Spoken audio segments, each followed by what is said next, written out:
1. You may now begin the meeting. Good afternoon. I'd like to welcome you to the HOC special meeting that's called today. I'm Roy Peace, the chair of the commission. I'd like to introduce to you my fellow commissioners. To my immediate right, we have Paul Weech, commissioner, and to his right, Izola Shaw, the commissioner. Also to my left, I have Jeffrey Merkowitz, who is also the vice chair of the commission, and to his left, also Jonathan Miller. We have two commissioners who are not present, but they have excused absences for being at this meeting. So we will have a quorum, and so we will proceed with the meeting. I'd like to first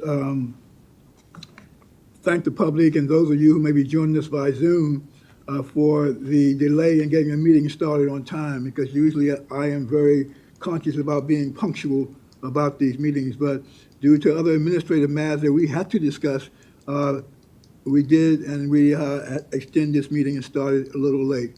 I also like to, before we get started formally, to introduce two persons who are present with us today.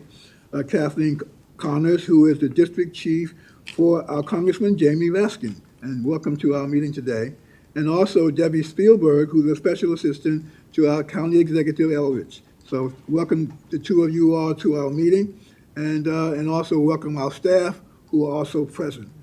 The meeting today was called by the commissioners asking our president to give us a briefing on what has been going on, the current status of our shortfall funding that we were apprised of. There have been a lot of communication that we have received from our president of trying to keep us updated, including questions and answers about the status. There have been meetings that have been held, most recently yesterday, with also officials from the county. Talking about the shortfall situation. So several days ago, almost a week ago, I asked the president if she could arrange a special briefing for the commissioners to update us on the status of the shortfall. Now, before us today is also, as part of this discussion, a resolution that the commission can take action on as it deems appropriate after the presentation being made by our president. So I want to welcome everyone to the meeting, and at this point, I'm going to turn this presentation over as requested by the commission to our president, Chelsea Andrews. Thank you so much, Mr. Chair, members of the commission, HOC team, and members of the public. Commissioners, today my intention is to ensure that the commission as well as the public are well informed as it pertains to our shortfall, where we are, and what next steps we may need to consider taking. Next slide. Just to give an overview in terms of today's structure, if you would go back, thank you. I intend to just provide for the commission, but primarily for the board. Yes. You should see them on your device in front of you. Oh, why, thank you for notifying me. Hold on, we're having an IT issue. So if we could just pause the IT team, the monitors at the front are not displaying the materials, meaning not your laptop, but this other monitor. It's not showing on your monitor. Oh. Oh. Here, let's see. You have to open it up. Here. That's right. Oh. There you go. Sorry about that. Look at how we, There you go. You have it. that was a little trick. There we go. Sorry about that.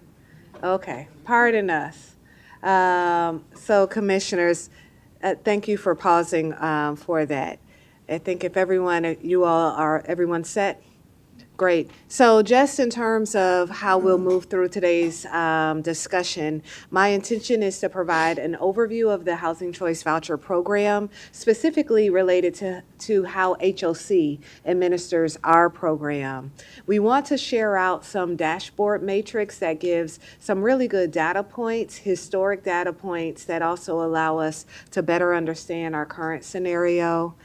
We will share out, I will walk us through the current current shortfall overview as well as next steps, update you on our meetings with HUD, talk to you a little bit about the communication strategy that we have deployed since the last time we met, and have an opportunity to discuss and deliberate around actions that will be needed. Again, there are definitely pros and cons, a lot of different scenarios for us to contemplate. Today's meeting is here to allow you an opportunity to ask questions, to give direction if you'd like us to pursue various options and take next steps. So if we can move on to the next slide. We're just starting with a few slides that give an overview on our Housing Choice Voucher Program. Next slide. And as you all know, there are three main goals for how HOC administers our voucher program. This is also lifted up through what's called an administrative plan that is on HOC's website. We also have a full page on our website that outlines the voucher program. It's at hocmc.org, and it allows anyone in the public to look at how we administer our program, what our priorities are. And whenever we make changes to our administrative plan, there is a public process. We have to notice any change to the public. We publish that in the Washington Post, in the Washington Times, Hispanic Times. We also publish it, of course, on our website. We host a public meeting to receive feedback. This is how we ensure that the public is fully engaged on any and all of our policies related to program administration. HOC, we really focus on maximizing available vouchers. And so vouchers are allocated through HUD, and there's an algorithm that is used to determine how many vouchers will be allocated per jurisdiction. And ultimately, we have approximately 8,000 vouchers that are allocated to us.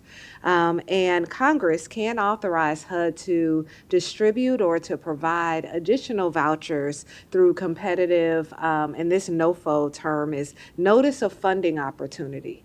And so that is where there are opportunities, if you are a high performer, which we are, to compete for additional vouchers, which we have been successful and have done in the past. We are a high performer, as I stated before. That allows us to be more competitive for those fundings, and funding levels do fluctuate. And commissioners, as you know, year over year, it depends on what is passed in the budget on Congress, ultimately determines how much funding housing authorities will have to administer their voucher program. It also determines what our proration factor may be, as well as inflation. So there's a lot of variables that go into determining how much money we receive year over year. Goal 2 is the maximum utilization concept. HUD has a standard of 95%. HOC standard is higher than that. It's 96% is our threshold, which we're always aiming to accomplish as it pertains to the administration of our vouchers. There are multiple levers in which we can dictate how our utilization is paced. That is based on how many people we're calling up, as well as our payment standards that the commission reviews on an annual basis. And so we're on an annual basis making a determination on what is the most optimal utilization as well as payment standard for us in our program. We also have this other point around the fact that we distribute these resources. It is important for members of the public to understand that these vouchers are not an entitlement. Unfortunately, they're not an entitlement, although it is definitely something that we all know is of great need. There's discretionary appropriation, which is why there's the volatility year over year in terms of funding that we receive from the federal government. And our current process is to, based on our wait list preferences and requirements, are to call people based on date and time on the wait list. And so if you have been on the wait list for 6 years, when we're doing the next call up, you're likely to be called in comparison to for a voucher, in comparison to someone who just got on the wait list 30 days ago, for example. And so we are able to set local preferences for our unrestricted vouchers.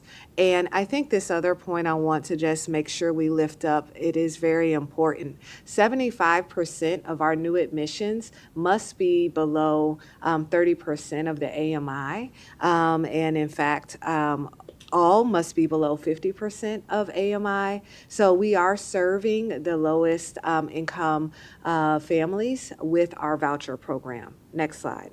Chelsea, is that a HUD requirement or is that our own? This is a HUD That's requirement. statutory. Yeah. Yes. Next slide.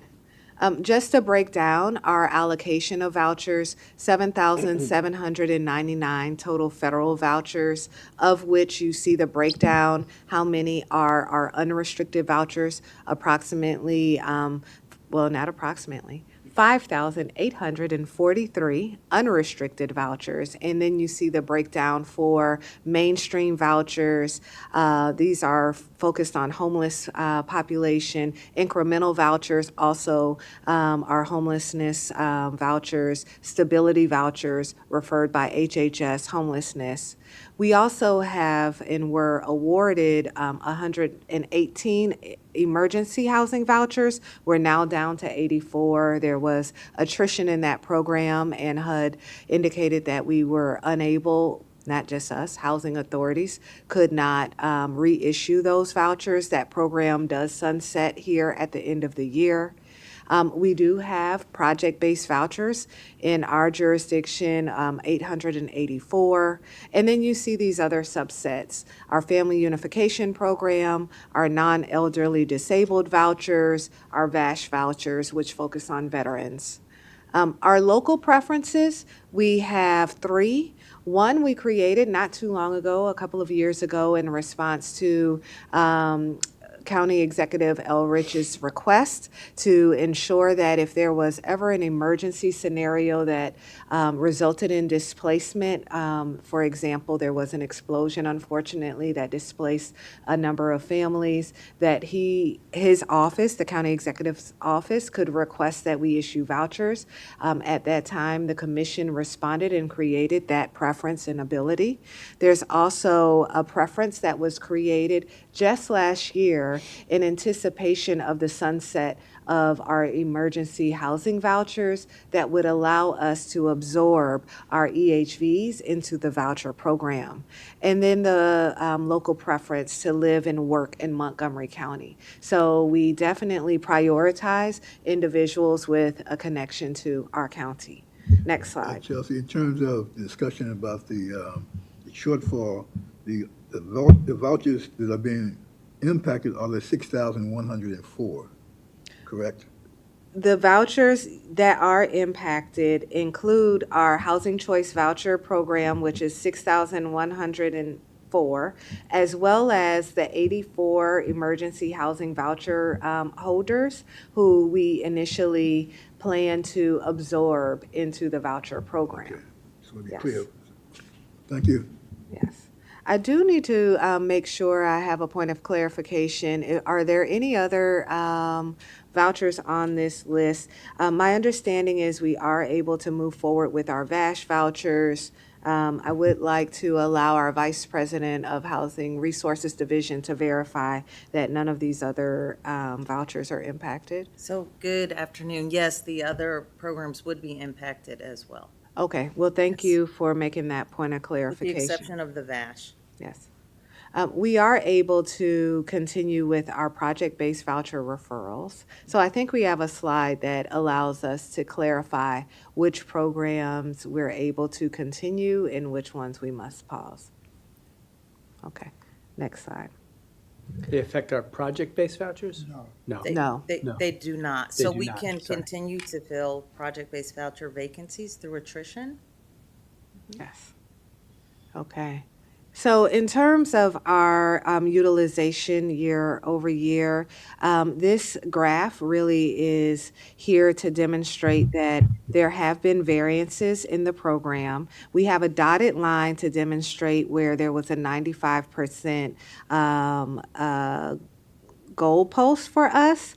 You will see if we look very closely to the time frame I'd like to draw your attention to is June 2025, which is in the middle of this chart, to December 2025. During that time frame, we were always above or at least meeting our budget utilization, but our actual voucher utilization was on the lower side. And during that time frame, when HUD in December did their look back, they looked back at June of 2025 to December of 2025 to project out where they believed we would be in 2026. That is the threshold that the thresh point or the benchmark that they used to determine funding as they looked at what would be the amount that they would recapture. And I want to raise that because it's an important point. When you look at how we were trending, we, of course, had been meeting with our HUD representatives who told us to continue to lease up. As you saw that our trends were moving forward in a higher pace, that pace was much different than the look back from 6 months between June of 2025 and December. Hence the difference in terms of where HUD thought our expenses would be and where our expenses actually are. Yes. So just to be clear, so they were looking at the fact that we were increasing utilization rapidly and projected that out. No, Or in no? fact, the opposite. Right. They looked at the average of June through December. Oh, the They average. did an average. They said, oh, your average utilization is fill in the blank. However, as you can see, our utilization increased. Our expenses were much higher because we were moving forward with leasing up as encouraged by our HUD field office. And so by May, when we received a notice of recapture, it was based on the fact that HUD, we didn't know that HUD had performed this look back in December. Okay? So Chelsea, can you yes. just explain a little bit why we dropped, why we started dropping in terms of utilization of number of vouchers? Right. There's always ebbs and flows. One of the key points I'd like to just always make sure that we're clear about is we're really talking about a 1% variance here in terms of the program. That requires a lot of call-ups. It requires processing. There could be different factors. It could be staffing challenges at different points that can cause your utilization to go down. It could be we did receive additional vouchers over time. That could cause a slowdown. We also, at one point, HUD did a cleanup. They notified us of deceased individuals in the program, and there was a huge cleanup of our data systems. So there's multiple variables. We use what's called a 2-year tool and meet with HUD on an ongoing basis to determine how many call-ups we should make in any given month to try to increase. But I will just state again, one of the other key considerations is even though our actual vouchers on the street may have dropped, our budget in terms of spend was always above or at the 95% requirement. And so budget versus vouchers on the street or being utilized are two of the factors that HUD looks at to determine if you would be considered a high performer. So even when our actual vouchers that were being utilized dipped, we were still considered high performer because our budget utilization was at or above 95%. Could you describe, given that, like, why at that time, we would still be carrying a large reserve? Yes. And so reserves, and I will, of course, allow our Vice President of the Housing Resources Division to give more context, but reserves are carried over year. And so whatever funding is still available at the end of one year, it goes into the next year. Our agency has had ebbs and flows in various funding, again, different vouchers that were additional vouchers that are extended to us at different times. You could imagine if you weren't able to get all of those vouchers leased up in that one period of time, that there might be still funding available that goes into the next year when you get your next tranche of funding. So there is always the ability to potentially ramp up or have more reserves. I will say, and we'll have further conversation around this, but as we do and have done a look back, it would have been impossible to spend down all of the reserves, even in that one year, best case scenario. So year over year, you can ultimately continue to increase your reserve pot. And it is held by HUD. It's called a HUD-held reserve.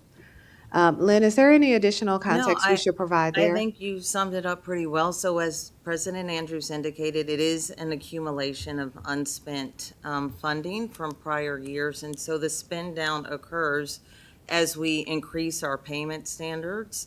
So it would be really futuristically at the next recertification date or interim. And so as we determine what the payment standards will be, we do take into consideration our reserve balance. We work with our finance department to determine what is a satisfactory amount to maintain for comfort level to have available. But again, it is a spend down as we increase the payment standards and families' rental portions. Next slide. This is just, again, another opportunity to see that as years have gone on, we have definitely increased new admissions. And so if you look at the January 2026 timeframe to May, you can see that we were definitely increasing our intake of voucher holders. This, again, was encouraged, strongly encouraged by our HUD field office, and so we were working in tandem and with that instruction. Next I slide. would say it wasn't just encouraged by, Oh, it was also strongly encouraged by our commission, Yes. especially when we were falling short of our own goal of 96%. So it was definitely a moment of celebration in April when we had gotten to that point. Also, just another point, that we are also, while we are admitting people, we are also losing people who are leaving the program, correct? Yes. So that while we are admitting people, you've got this in and out behavior that's going on. So while we are admitting that many more, we are losing some number of those. Do we know how many we are losing a month? Well, you're Attrition- not on. What our attrition rate is? Yes. 50 per month, 50 per month is our attrition rate. yes. And I think this other slide here was just to demonstrate how our voucher subsidy payments have increased quarter over quarter. Again, as we think about the cost to administer the program, when we're thinking about how we're budgeting, but when you also do the look back to see what that amount might have been in the past when it was being estimated in terms of what our need would be moving forward. And so, again, our payment standards and our subsidy payments, and HUD did increase the overall payment standards back in '25. Next slide. This, again, is focused on just sharing some information historically about our payment standards and when we began to have excess reserves that we were focusing in on. In 2025, our payment standards were set at 110% of the small area fair market rent. You set it in '24 for '25. And at that time, if you might recall, there was a lot of uncertainty around what proration factors would come out. We were, and Lynn can definitely speak to this more, but whenever we are setting our payment standards at that time, we do not know what the proration factor will be. And so there is that balance of what will this look like? How much money will we actually receive? And then there's a very detailed analysis that's provided to the commission on how we can potentially create a program that reduces rent burden as much as possible for our families. And so at that time, we went forward with a 110. That was the highest amount that we could go without seeking without seeking HUD waiver to go higher. And so that is where we were in terms of our recommendation. At that time, we did indicate that we could come back to the board if we wanted to make an adjustment. I will say that it was May that we finally received our proration factor, which was at that time advised that it would be at 100%. However, the notice did indicate that that proration was subject to change. I will just share, just last week, we received one notice that said our proration for admin fees was 77%. Then a few days later, we received another note, and they sent this out to all PHAs, apologizing, stating that instead it's actually 86 or 88%. And now we're still going back to say our calculations don't seem quite right. So it is always a moving target there. Chelsea, yes. just for viewing public, could you clarify what proration rate is and the significance of the implications of whether we get 100% or some other number? Right.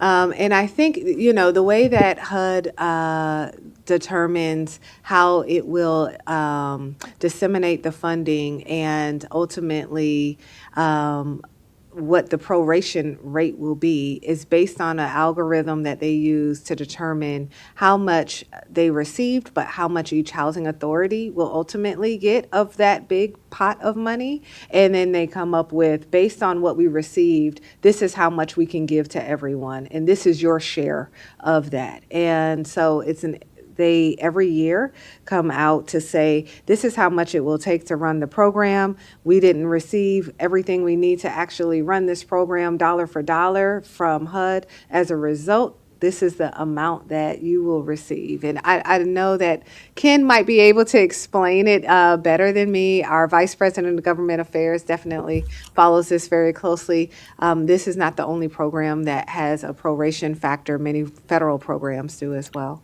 Good afternoon, Commissioners. This is because it is a discretionary program and not an entitlement. HUD calculates what the need is to give every housing authority enough funding to renew all of their existing vouchers. But then if Congress appropriates less than that amount, then that's the proration rate. So if Congress appropriates 80% of the full need, then they will apply an 80% proration and reduce everybody's actual award for the year by 20%. And so it's a really important factor. So they go through the process of calculating, what your award should be, and then once Congress has completed their appropriations, that's where you get what the award actually is. What really makes it even a little bit more complicated, I think we do highlight this a little bit later, is that while the voucher program is a calendar year program for funding, Congress often doesn't complete their appropriations until much later into the year. So, and then HUD then has to get those numbers and then do their calculations. So we often, the earliest that we generally would get our actual notice of what the actual funding is going to be for the year would be in March, and often it's not till April or May or later. And so you're already halfway through the year and you're learning that, you only had, say 97% of the funding that you were expecting. And So basically, just to clarify a little bit more, so, if we have authority to issue 7,800 vouchers, a 100% proration means that will receive enough to continue issuing 7,800 vouchers. If we get something less, we would be unable to fully fund those vouchers. Is that However, we are able to use reserves, reserves? which is how HOC has not previously been in a posture where we've had to cause any harm to any families. So you can dip into your reserves when your proration factor doesn't cover the families that you serve. And can you talk some more also about the implications then for our ability to plan in November or December when we don't know what the proration rate will be until Right. May? We're always taking And a, then in May, we're told this is what it is, but it may change. right. Right, it makes it very difficult. And so when we're presenting to the commission, we do outline that even when we are coming before you for the budget. So Terry Fowler, our budget officer, lifts this up because we don't know the inflation factor that's going to be applied. We don't know the proration factor that's going to be applied. So you can imagine, especially with an agency our size and with the volume that we have, there is, of course, a tendency to be conservative so that we can make sure that we don't find ourselves having not enough money to cover the program and the people that we serve.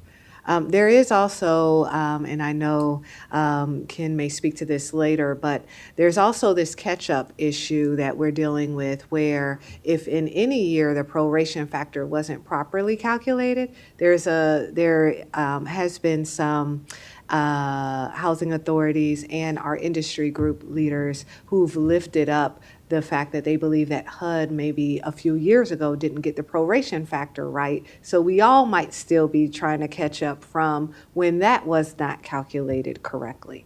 So there is a lot that goes into how do you ensure that you're able to maintain your program, maintain the appropriate reserves. I think we speak to this later, but in the past, prior to most recently, the best practice was between 4 to 6% at least.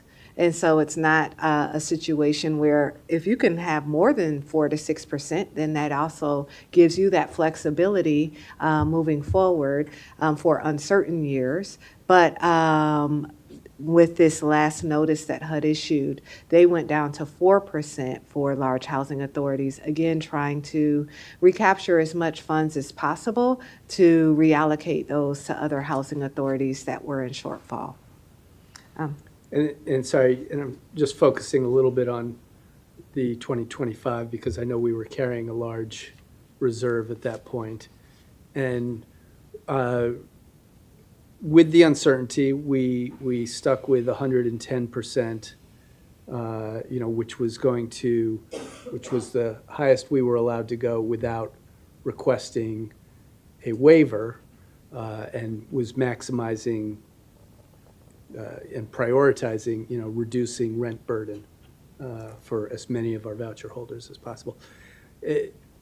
Were we ever able, or did we ever, I know we talked about it at the time of requesting a waiver. Was there a reason we did not? Were we not able to? Was there still too much uncertainty? No, we received our estimated proration in May. And at that time, we did not come back to the board. But within 4 to 6 months later, obviously we were back to reevaluate our payment standards for the next year. So it was just a number of months. I'm not certain how much of a difference those 3 or 4 months would have had. I will say that obviously that exercise of coming back and reevaluating payment standards, you would have been doing it we would have come to our Administrative Regulatory Committee potentially in June. We would have then had to come to the board to approve a new payment standard in July. You then would have been back in October with another ARC committee to adjust So you would have just had a 2-3 month time frame to implement whatever that new payment standard was. And so the thinking was, let's focus our attention on next year and what our proration factor, what our payment standards should be so that we can spend down our reserves. And we were able to present a viable solution for 2026 that would do just that. If I may, I would just add that the focus on rent burden obviously speaks to the voucher holders' experience, but it also is a proxy for how many voucher holders have rents that are above the payment standard. And so if you don't have voucher holders who are above the payment standard, then you can increase the payment standard as much as, the commission or HUD might allow, but it's not going to change our actual spending. Right. Because that's really driven by the actual rents of the voucher Yes, holders. so if voucher holders are living in high-cost areas, if they choose to live in high-cost areas, then our voucher can help support that. But if they choose to live in lower rent areas, then our bump up there is not going to have as much effect or spend down as much. Yeah. So, Okay. thank you. And then just a reminder in regards to 2026, our payment standards that the board approved were 113%. Again, we were in a posture where we did not know our proration factors.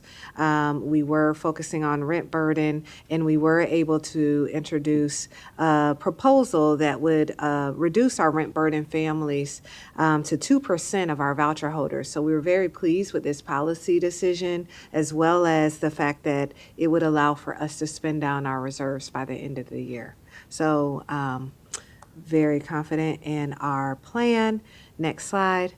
As you can see, we wanted an opportunity for the commission as well as the public to see that based on our forecasted reserve spend down plan, we did and were on a trajectory to get to the 4% by the December timeframe. And so it's in May in which we learned that there was a recapture, which obviously impacts the entire program. Next slide. In terms of timeline, next slide, thank you. This is really here just to ensure that we all understand the sequencing and what occurred here. So just as I've mentioned previously, in October 2025, HUD issued their fair market rents for the upcoming calendar year.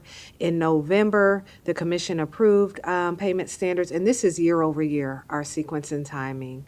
All right, in December, HUD issues its Get Ready letter, and also then in January, HUD begins to do renewal funding analysis.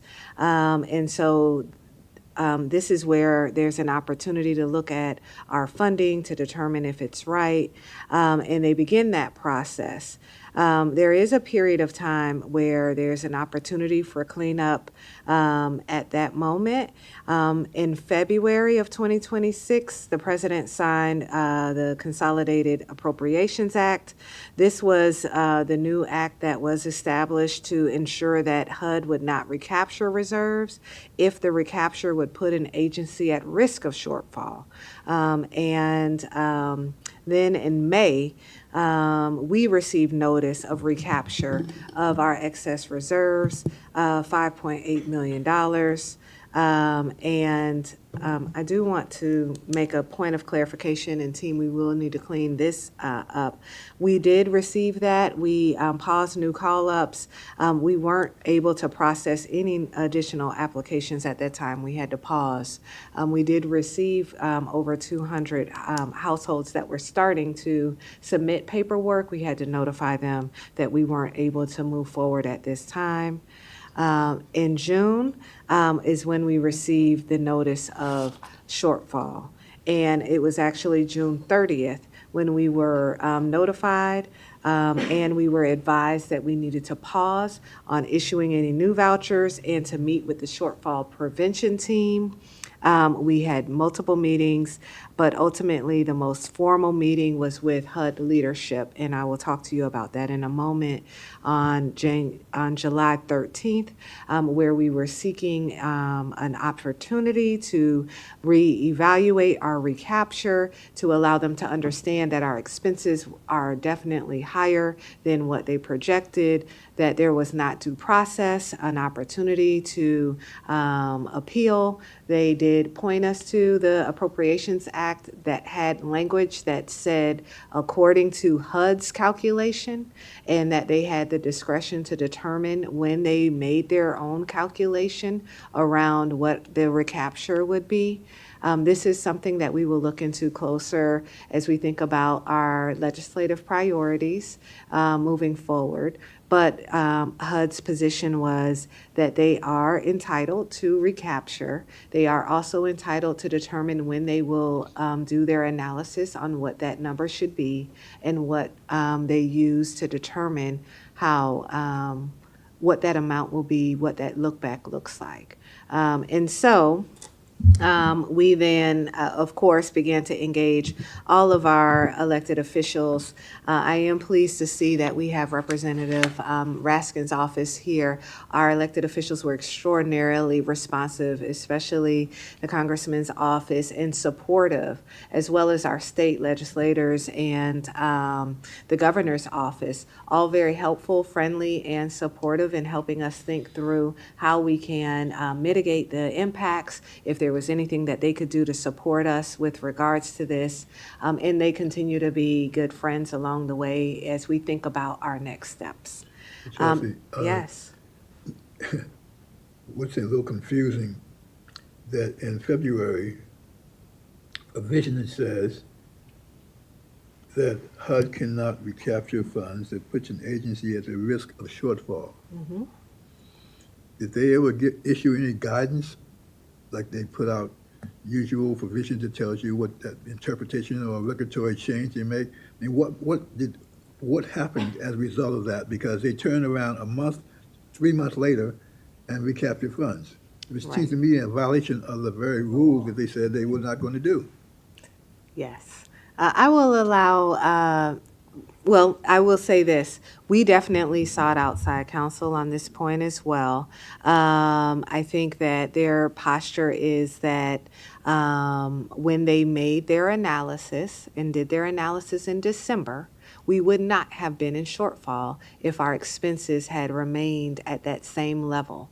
And so they believe that based on that analysis that they did at that time, they did not violate this provision, because based on that calculation, we would not have been in shortfall. My position in response to that is the fact that we weren't aware that they were doing that calculation, and then we find out in May, did not afford us a due process opportunity to share with them that our expenses are actually higher. And even if there was still going to be some level of recapture, an opportunity to have a deliberate process or iterative process where we agree on what might be a reasonable amount that we can work with and that we can ultimately move forward without potentially causing harm to our families. They point to the act that says that they have the right to do recapture and to determine and to make calculations as they deem appropriate. Was this the same benchmark period they used? Because we were not the only authority affected by shortfall and recapture on reserves. Right. I think this is, and I think Terry can speak to this also, our budget officer, because she was also surprised that they did a 6-month look back. I think when they're typically benchmarking, they use a year's data. Here they did 6 months. And so they recaptured from others. I think that it's because our expenses went up. Our program's much larger. The impact is much more significant for us than maybe others, but there are over 700 housing authorities in shortfall. And for housing authorities that are large, my understanding is nearly 50 to 60% of us were impacted by HUD's recapture. And to be clear, we're being penalized for improving our performance.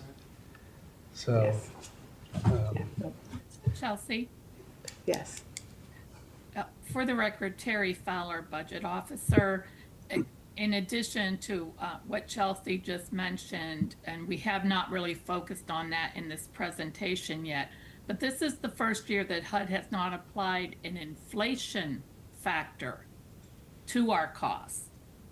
Part of the calculation, in addition to prorating, once they knew what an agency would need, they would apply a renewal funding inflation factor to your eligible cost base. In 2025, that inflation factor was 12.48%. In 2024, it was 6.2%. In 2026, it was 0. So they did not apply an inflation factor, yeah, so, which so, would not allow your costs to grow. If an inflation factor in fact would have been applied, we would not be in shortfall. I think there'll be a lot of people very happy to know that inflation has been solved. You just declare it 0. Chelsea, or someone, can you give me a quick sense of, if my memory of the slide is, we had about 9.8 million in reserves as of the beginning of this calendar year. Yes, we can go back to It doesn't page matter. 13. What's more important is then HUD decides to take almost 6 million or 2/3 of that amount. How did they get to the amount that they took from us and not realize that that would put us in a shortfall situation? Does that make sense? So they weren't basing it on, what they did was look at what our expenses were and did an average from June of '25 to December of '25. They assumed that we would stay at that amount, and then they added what would be 4% or ensured that we would have at a minimum 4% remaining in our reserves. The challenge is that our expenses were much higher. So when you do the calculation based on real data, it does not leave us with 4% reserves. In fact, it leaves us with a shortfall. That's okay. Yes. Just to tie a bow on this, so from what you were saying earlier, HUD was doing this calculation at this 6-month period unbeknownst to us, while, and as Jeff pointed out, they could see the trend of utilization going up, but they took an average. While the HUD field office was urging us, if I heard you earlier, urging us to lease up, you want to get your money out there. So they're, on the one hand, they're pushing us to do more, which I frankly appreciate, and appreciated the agency's responsiveness to doing that. On the other hand, they're doing a calculation unbeknownst to us that's going to punish us for doing more, as Jeff pointed out. In addition, so that's, they took June to December 25. In November 25, we had adopted a higher payment standard and a program that was designed to get us down to the 4% reserve. So we were doing all the right things to get to the right reserve level, to reduce rent burden, to increase utilization, and they basically cut our knees out from under us. Just to tie a bow on it. Yes. Yes. Next slide. actually, before we go on, just a couple of quick questions. Could you just explain, for my benefit this time, retro adjustments to VMS? I'll allow, I guess it might be best to allow our voucher experts to share out. And VMS is our voucher management system. We'll do better with these acronyms. And so I'll turn it over to Lynn Hayes. Sure, hi. So voucher management system is, I get, a tool or software that HUD uses to look at our expenses every month. And so we make payments monthly, typically on the 1st or 15th of the month. But sometimes there's retroactive activity. An example would be if we execute a new contract on behalf of a family, if they move in, let's say, on the 20th of the month, we would have already reported for the first of the month. So we then have to report that activity, that's retroactive activity. So HUD every year, they look at our VMS reporting, and then they use that information to re-benchmark us how much we've spent. And as I recall, okay, so that also, because they were looking at June through December, or July through December, but not all of our December activity had been recorded yet. That's right. And as we met with HUD, we discussed that with them, and pursuant to the contractual terms of the Housing Assistance Payment Contract, we have 60 days to execute a contract. So realistically, if someone moved in, let's say on December 29th, we have until February 29th to move it into our system of record. One other sort of a clarification also on a question. So, Chelsea, you noted, I guess in May, when we were notified of the offset, we did not continue processing. We paused. That is correct. Okay. I guess at that point, can you talk a little bit about more what the thinking was in terms of the implications and what our options were? Absolutely. So, of course, we received the notice in May. We're trying to determine what, if any, impacts it may have. We're trying to understand what our appeal rights, if any, are. We receive a notice, and it's not even formal at that time, that we need to meet with the shortfall prevention team to verify our numbers, because they were unclear if we were going to be in potential shortfall. We then had an opportunity to meet with HUD, our voucher team did, have that initial meeting to make sure that we're all looking at the same numbers and having the same analysis around when shortfall would occur. That's when we really realized that they would not allow us to appeal the recapture decision, that we would be ultimately in shortfall as a result of the recapture. But then they began to lift up that there are steps that we can take to apply for funding. At that time, they, of course, directed us to notices and information around how we could apply for funding. And I think definitely want to make sure as we go through next steps that we ultimately did meet with the shortfall prevention team. They provided us with a formal notice of shortfall on June 30th.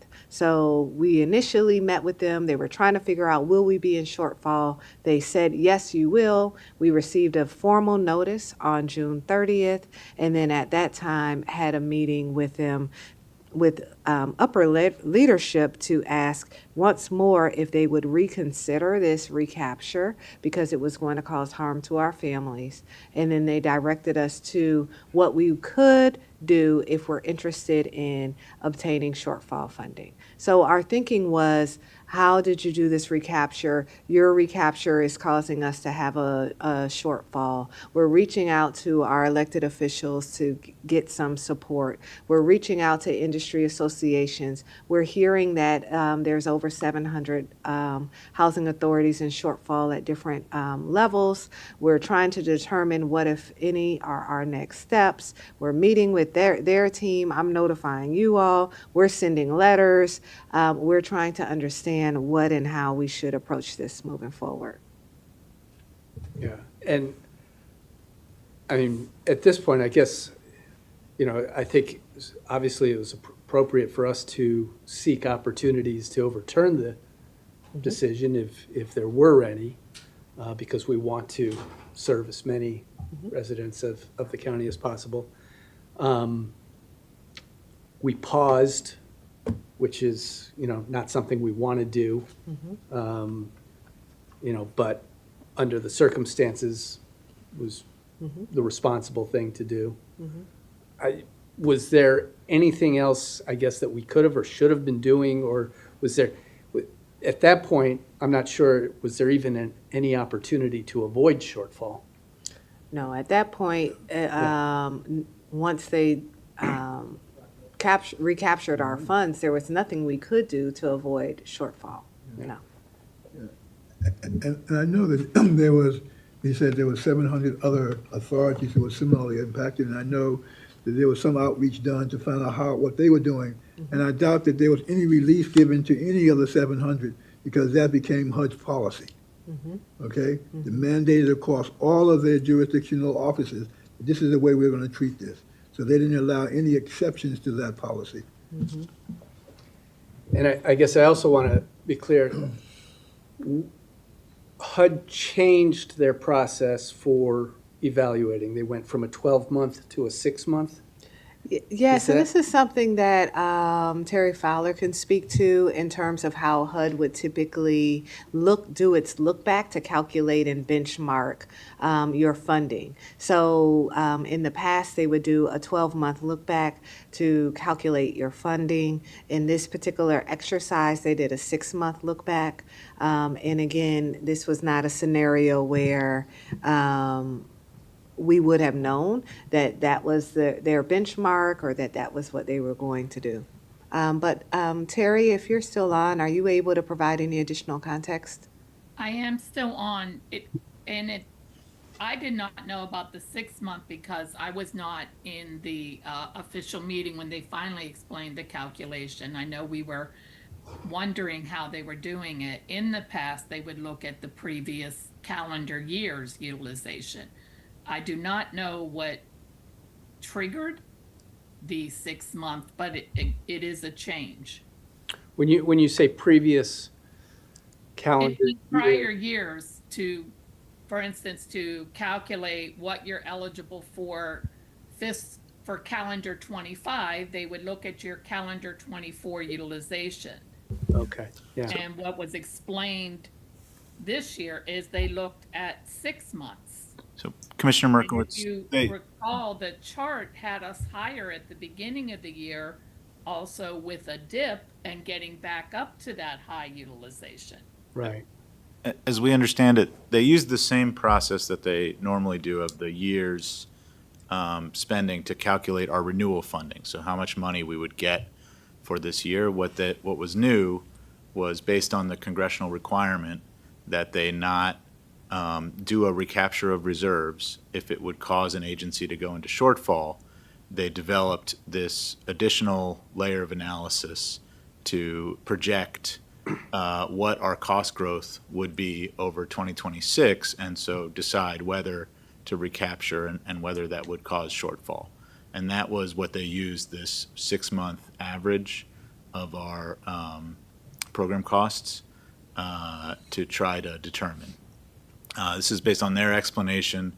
They published more detail about that in the same funding notice that went out in May, at the same time that we were sort of notified, but they didn't give a detailed explanation. So just to make sure I understand, in previous years, they just took the fund, they would have taken 2025 funding and used that as the basis for projecting 2026. Yeah, so that to calculate funding, they would take how much you spent in the previous year, apply Spending, right? apply an inflation factor, then apply whatever proration factor based on the congressional appropriation. So there had been, and they followed that process again, but, and then they didn't have a process for And just out of determining how to curiosity, recapture if they had, reserves. I don't know if we've done this calculation, if they had done that, just that, where would that have left us? Well, we would have had the same funding. I think what was new, Understand? Yeah. And what would that funding have covered in terms Would of, our average have been higher, I Right, think is what yeah. you're asking. Would we- And so, if they had used that to, I think the key thing is, this is really about deciding whether to recapture reserves. would there have been, if they had just used our 2025 spending as the basis like they had in previous years, we would have been given a number. I think we would have had They- more. So if you look at Right. this, page 9, it just shows you like what our expenses were. We definitely had higher utilization in January, February, March, that May period. So if you included those higher expenditures and averaged it, it would have resulted in a higher amount. I still think it just depends on Right, what you- how We, much. we might have still been at risk of some Correct. recapture, but Right, it but would've maybe been- not as But I mean, significant. I guess, just the irony of what the law it was designed to prevent a recapture, creating shortfalls. They implemented a process that resulted exactly in that. That's right. And there That was their were innovation. other provisions in the Appropriations Act where, for example, for MTW agencies, if HUD recaptures they required an appeals process where the agency could say, hey, look at our current data. That wasn't required for this. And I will say, this is not, I don't know if this is a question we can answer, but this is a question that maybe our congressional representation can answer. Did they use the same 6 months for all the agencies? They say that they did. They say that they did. All right, well, that's something. They HUD say that they Okay. did. Question, Thank you. question goes back, if I could, just as a curiosity question maybe, because a lot of times the agencies that carry out these directives are directed by OMB and told that we want to achieve a certain amount of savings in programs, especially discretionary. And so they adjust formulas in order to be able to achieve the results of reducing the amount of actual discretionary dollars. Did that kind of consideration, you think, play into the impact of why HUD chose the 6 months look back as opposed to a different period? I thought I heard, and maybe it was you, Lynn, who said it, that it was less of a savings thing and a more reallocation. They recaptured these reserves so they could give it to other agencies that were in shortfall array. So that's what I heard, and then it would be interesting to get the actual data on where that money went to. Yeah, and I think their notice shows, if I'm not mistaken, around $800 million were recaptured and are being reallocated. So, okay. Let's move along. I have a slide, the impacts.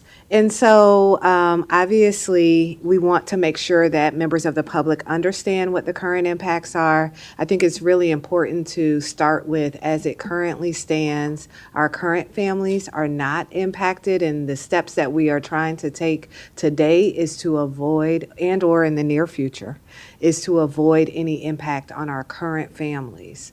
And so right now, we are prohibited from issuing vouchers. That does mean our wait list is still open. We've gotten that question a few times. People can still apply and be on our waiting list. Obviously, the length of time will increase for people on our waiting list, but our waiting list is still open as it stands. We did notify the families who were qualified to receive a voucher. There were a handful of families that they were not able to receive a voucher at this time. We were able to work with a few of those families in regards to making referrals to project-based voucher units. We're continuing to reach out to see how we can support those families. There were 200 families that were submitting applications. They had not yet been deemed eligible for the program. As you all know, on a monthly basis, we are doing call-ups. It can be up to 1,000 call-ups that happen per month. And so we had multiple applications that were in process. We had to tell those families that we could not process their applications at this time, but that they would remain at their same spot on our waiting list. And again, we do call based on date and time. This question was asked previously, if we need to flash back to reconcile here, I want to make sure it's clear. We are able to continue to backfill project-based voucher units. Many of our nonprofit partners have project-based vouchers, so we wanted to make sure that those partners know that this does not impact them and their programs. We do have a VASH program, that's our veteran program. It's separately funded. It is not impacted here. And as we previously stated, the statewide voucher program, which is funded through the state, is also not impacted. Our current projection for our shortfall, and again, this will change month over month based on attrition and expenses, is approximately $7.5 million. It's an estimate. We want to just continue to reiterate that. We plan to issue our vouchers, 84 households with emergency housing vouchers. We plan to issue them housing choice vouchers. However, we have to pause on that. We did receive instruction from our shortfall team that there is a separate pot of money. They consider this a separate program. There is a separate pot of money that is available for emergency housing voucher funding. And so a part of our discussion will be around that, and if the board would like to pursue that option. Chelsea, just clarify, is the amount of projected shortfall 4,751,713, or you said $7 million? Oh, please, I apologize. It's 4,751,713. However, this is very specific. The point is, we should not be, because this number is volatile, depending on actual attrition. But our shortfall projection is closer to $4.75 million. So that number is based on sort of a steady state assumption, like no attrition, no new vouchers. I think that this projection is based on our current attrition with no new vouchers in our current state in terms of our So it proration assumes and our some inflation. attrition still. Some attrition, yes. Which means that if we continue at our current spend rate with our assumptions around attrition, we'll be $4.7 million short at the end of the year. That is true. So we would need to find other economies in the program if nothing changes. Correct, and there are no other economies in the program because we don't have reserves. But this is where we have a chance to talk through what some of the options are. Yes. And I guess you will hear that there is an option that could result in additional funding, but it is the most egregious for our families. Are there any other opportunities for the 200 additional households to get different types of vouchers? Well, the 200 families were not necessarily eligible yet for the voucher program, and I think it is important to know that there, and I don't want to give an estimate. I think Lynn Hayes might be better suited, but there is only a fraction of people who apply who are actually eligible for the program. That percentage is typically around 34%, if I'm not mistaken. And so just because they submitted an application didn't mean that they would be eligible, but we definitely communicated out to those families. We remain on standby to refer them to other programs. Remember, to be eligible, you have to be within a certain income band. Many families find that they're not eligible by the time they're applying, but we can and are providing referrals as needed. To date, the last time I checked, we had received about 25 phone calls in regards to the shortfall in our hold. But I do want to encourage any member of the public who is watching to feel free to reach out to us. Our resident services team and our call center and others are on standby to help others know what other resources are available. And it is important that people know that they will maintain their position on the waiting list. Yes. Okay, so moving forward. In terms of the shortfall, the next slide.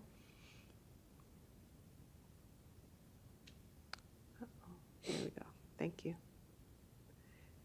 We did meet with the shortfall prevention team on Friday, the 31st.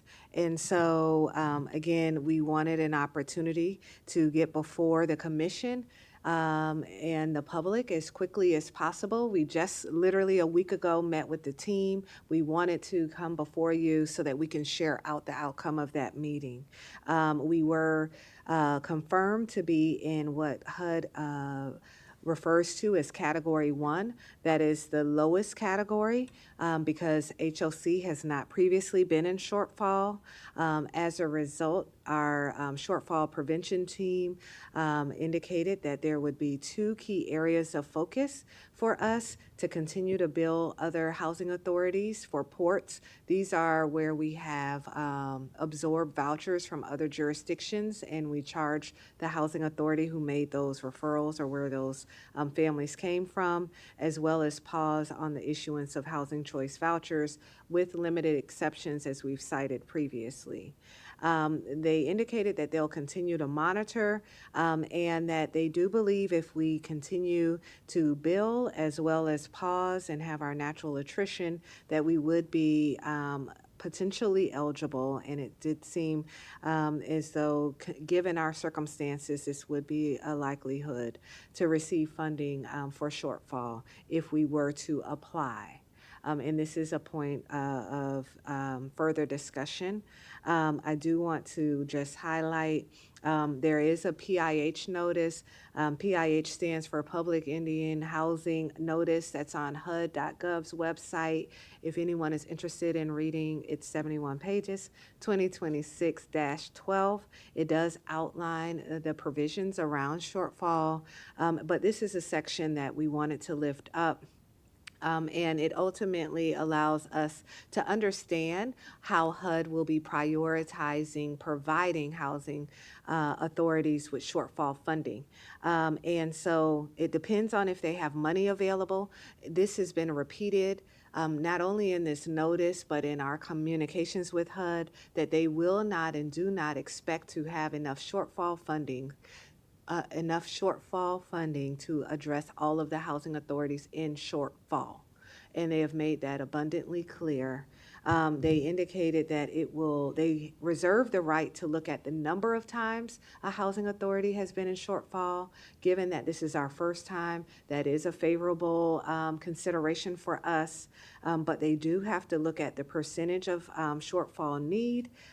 They did say in their notice specifically that they would look at applications favorably that were received before September 15th. There's another section in the notice that actually also refers to housing authorities that wait until after August, also run the risk of not receiving shortfall funding. But this provision in this section is where I'm drawing your attention.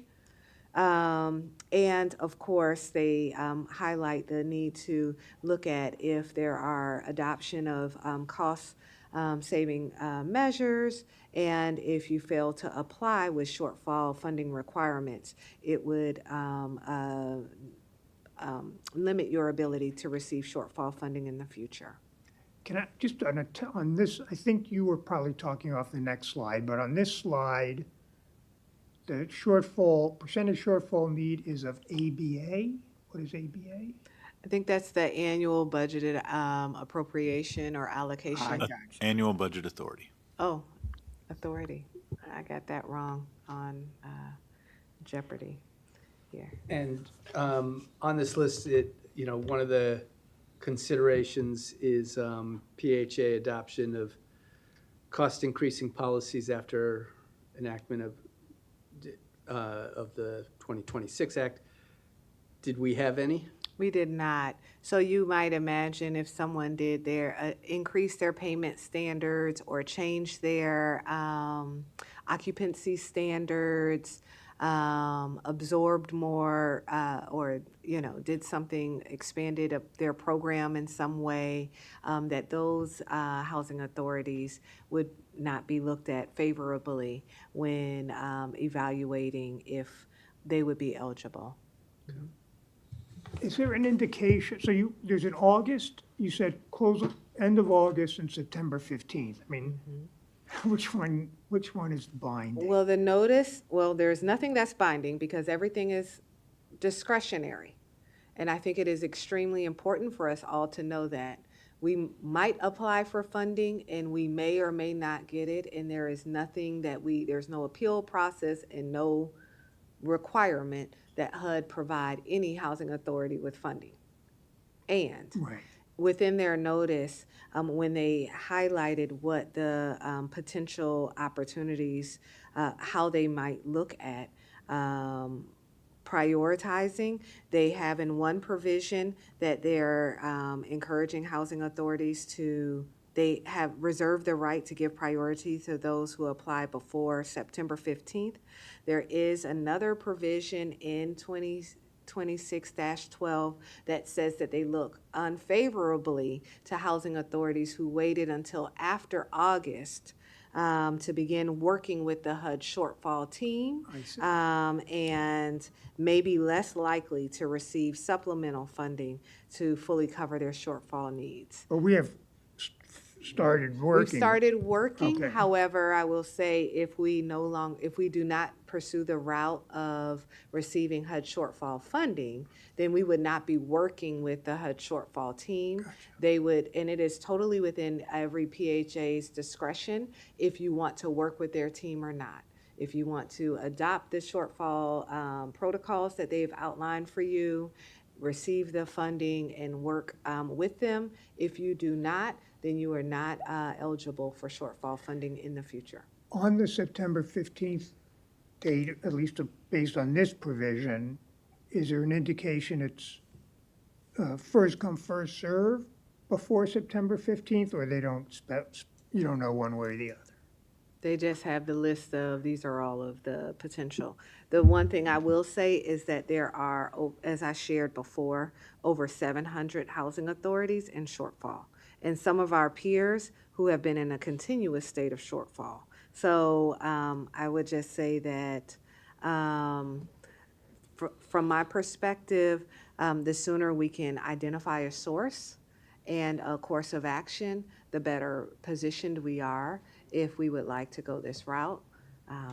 If we, and I do want to get to the point where you get an opportunity to see the different options. Let me move us along. Yes. I think the next slide, just really for the public's purpose as well as commissioners, highlights how HUD has identified what the different policies are to receive funding.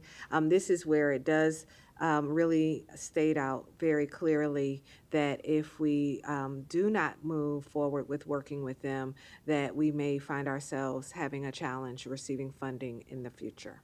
Okay. They do state here, oh, I'm sorry. Yeah, go ahead. They do state here, though, and this is a point that has been asked.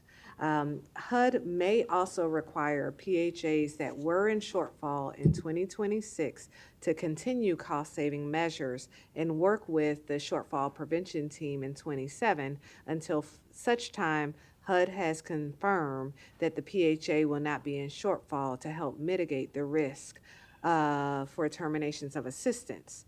Now, we did learn some additional context there. Last year, HUD did release housing authorities that were in shortfall from working with the shortfall prevention team after funds were appropriated, I believe in May timeframe.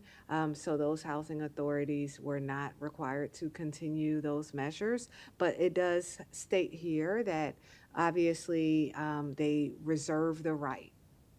I will say that even if HOC, and again, we'll get to our options, does not take HUD funding, as they were talking through or outlining the criteria they look at to determine if they will give you funding moving forward, you can still imagine a scenario where if you begin to issue vouchers and HUD did not give you a clearance to do that, and you were previously in shortfall, that you might also in the future have a scenario where you're having a hard time explaining how you increased your costs and didn't follow what they believe to be cost-saving measures to avoid putting yourself into shortfall. So it's all a circular scenario as we think through what our options are. Next slide. Just quickly, in terms of the communication, internally, we of course made sure that our frontline staff, our call center, all knew about the shortfall issue. We've made sure that all staff were aware from our correspondence as well as in our meetings and answered questions. I do want to just lift up that as it stands, and we did make sure that our colleagues and team members knew that their employment was not at risk. We are not having to terminate our staff as a result of this. And so that was something that we communicated as well. In terms of external communication, we did, as you know, reach out to our elected officials, industry associations.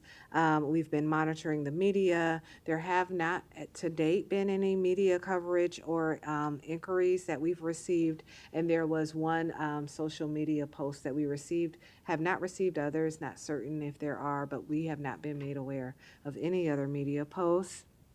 Next slide. We did send mail and email communication to impacted customers, notifying them if they reached out that they could understand better as it pertains to why we're in this hold posture. We did reach out personally to the 13 families whose voucher issuances were suspended. These are families who attended a briefing, had not yet gotten their voucher in hand, but we're searching. And those are the families that we've been working very closely with to evaluate options for. We launched a landing page, a FAQ landing page that's on our website. It's accessible from the homepage. You see in the middle a circle here. For those who are watching, hocmc.org. If you could please advance the slide. Thank you. Let me slow down. Okay. We sent mail communication and email communication. We did phone outreach. And we have in the middle a picture of our website where members of the public can go and see FAQs that answer hopefully many of the questions that people may have. I see there's an update. We've had more than 25. We've had 41, so please pardon that. And so our customers who have reached out, we have been able to provide them with answers around where we are currently and what next steps are.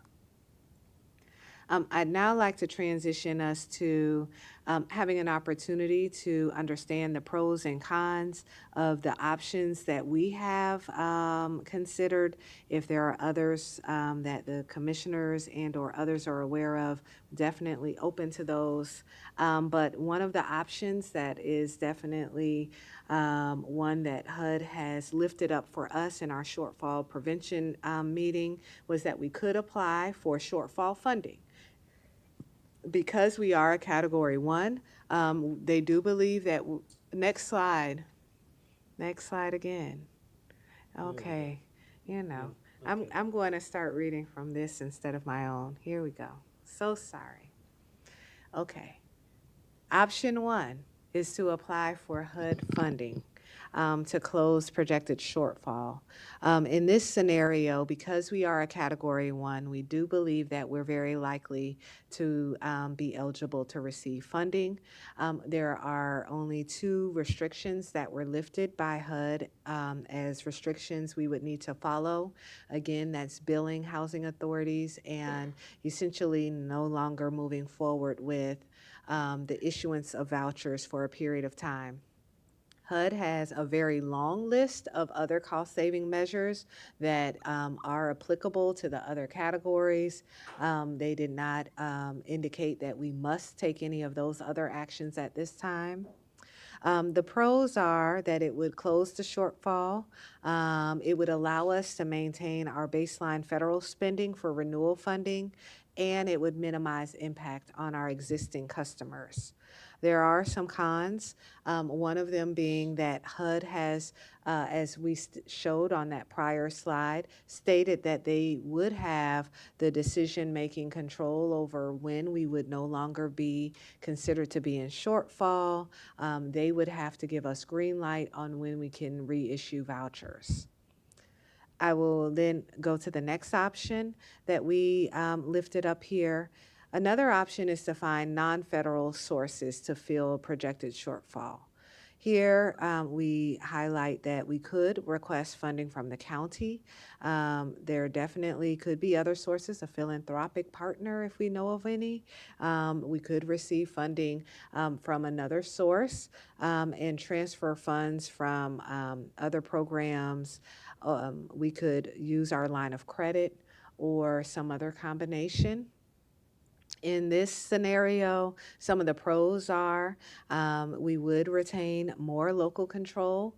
It would minimize the impact on existing voucher holders if we are able to find $4.7 million. Obviously, that would be a great outcome. Some of the cons, however, are it does depend if the money has strings attached to it, no matter where it comes from. There could be some restrictions or additional oversight that we would have to balance. This funding, whomever, wherever we received it from, including our own line of credit, would not be reimbursed. It'd be sunken cost. There are potential impacts on customers in other programs. It could be difficult to precisely forecast the exact amount of shortfall funding that we need, especially since we said it's volatile. One thing I will say with this option that's not listed here is it does require HUD approval. HUD has issued a notice, I want to say it's 2013 56, but I'll verify for you all, that outlines what, in fact, housing authorities must do if they would like to use outside sources. Using an outside source goes through their process of confirming that we would be in shortfall, and if they approve it, it would allow us to use that outside source with our baseline moving forward. It could reduce our federal spending if they did not indicate that they will allow us to use the funds in that way. And it could make us ineligible for future shortfall funding, again, if we don't go through the HUD process to get approval.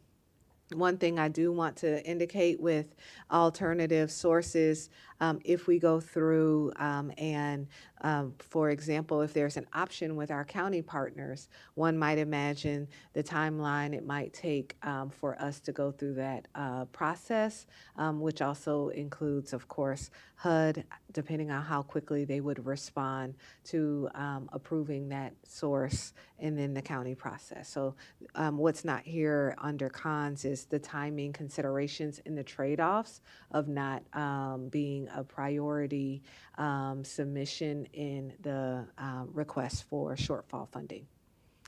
And then the third option is using cost-saving measures. Some of those cost-saving measures include modifying our payment standards. I will just say that regardless, we will be coming back to the commission as we typically do, but probably sooner, to evaluate our various payment standards and how we might make some modifications to help mitigate the shortfall. The team has created and has been utilizing a very robust tool to allow us to do various analytics on the impacts of changing our payment standards. We could impose other restrictions, strengthen our enforcement. For example, there are some areas where we're lenient if people are delayed with submitting paperwork, et cetera, in terms of their continued engagement in our program. As you all know, we call people, we're in the business of housing, but if we took a more strict approach, either you got your paper in or you didn't, our attrition rates would probably go up.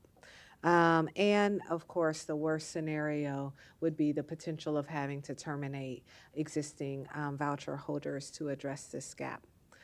Some of the pros, of course, is that we would immediately address our shortfall if we were to take some of the more aggressive steps.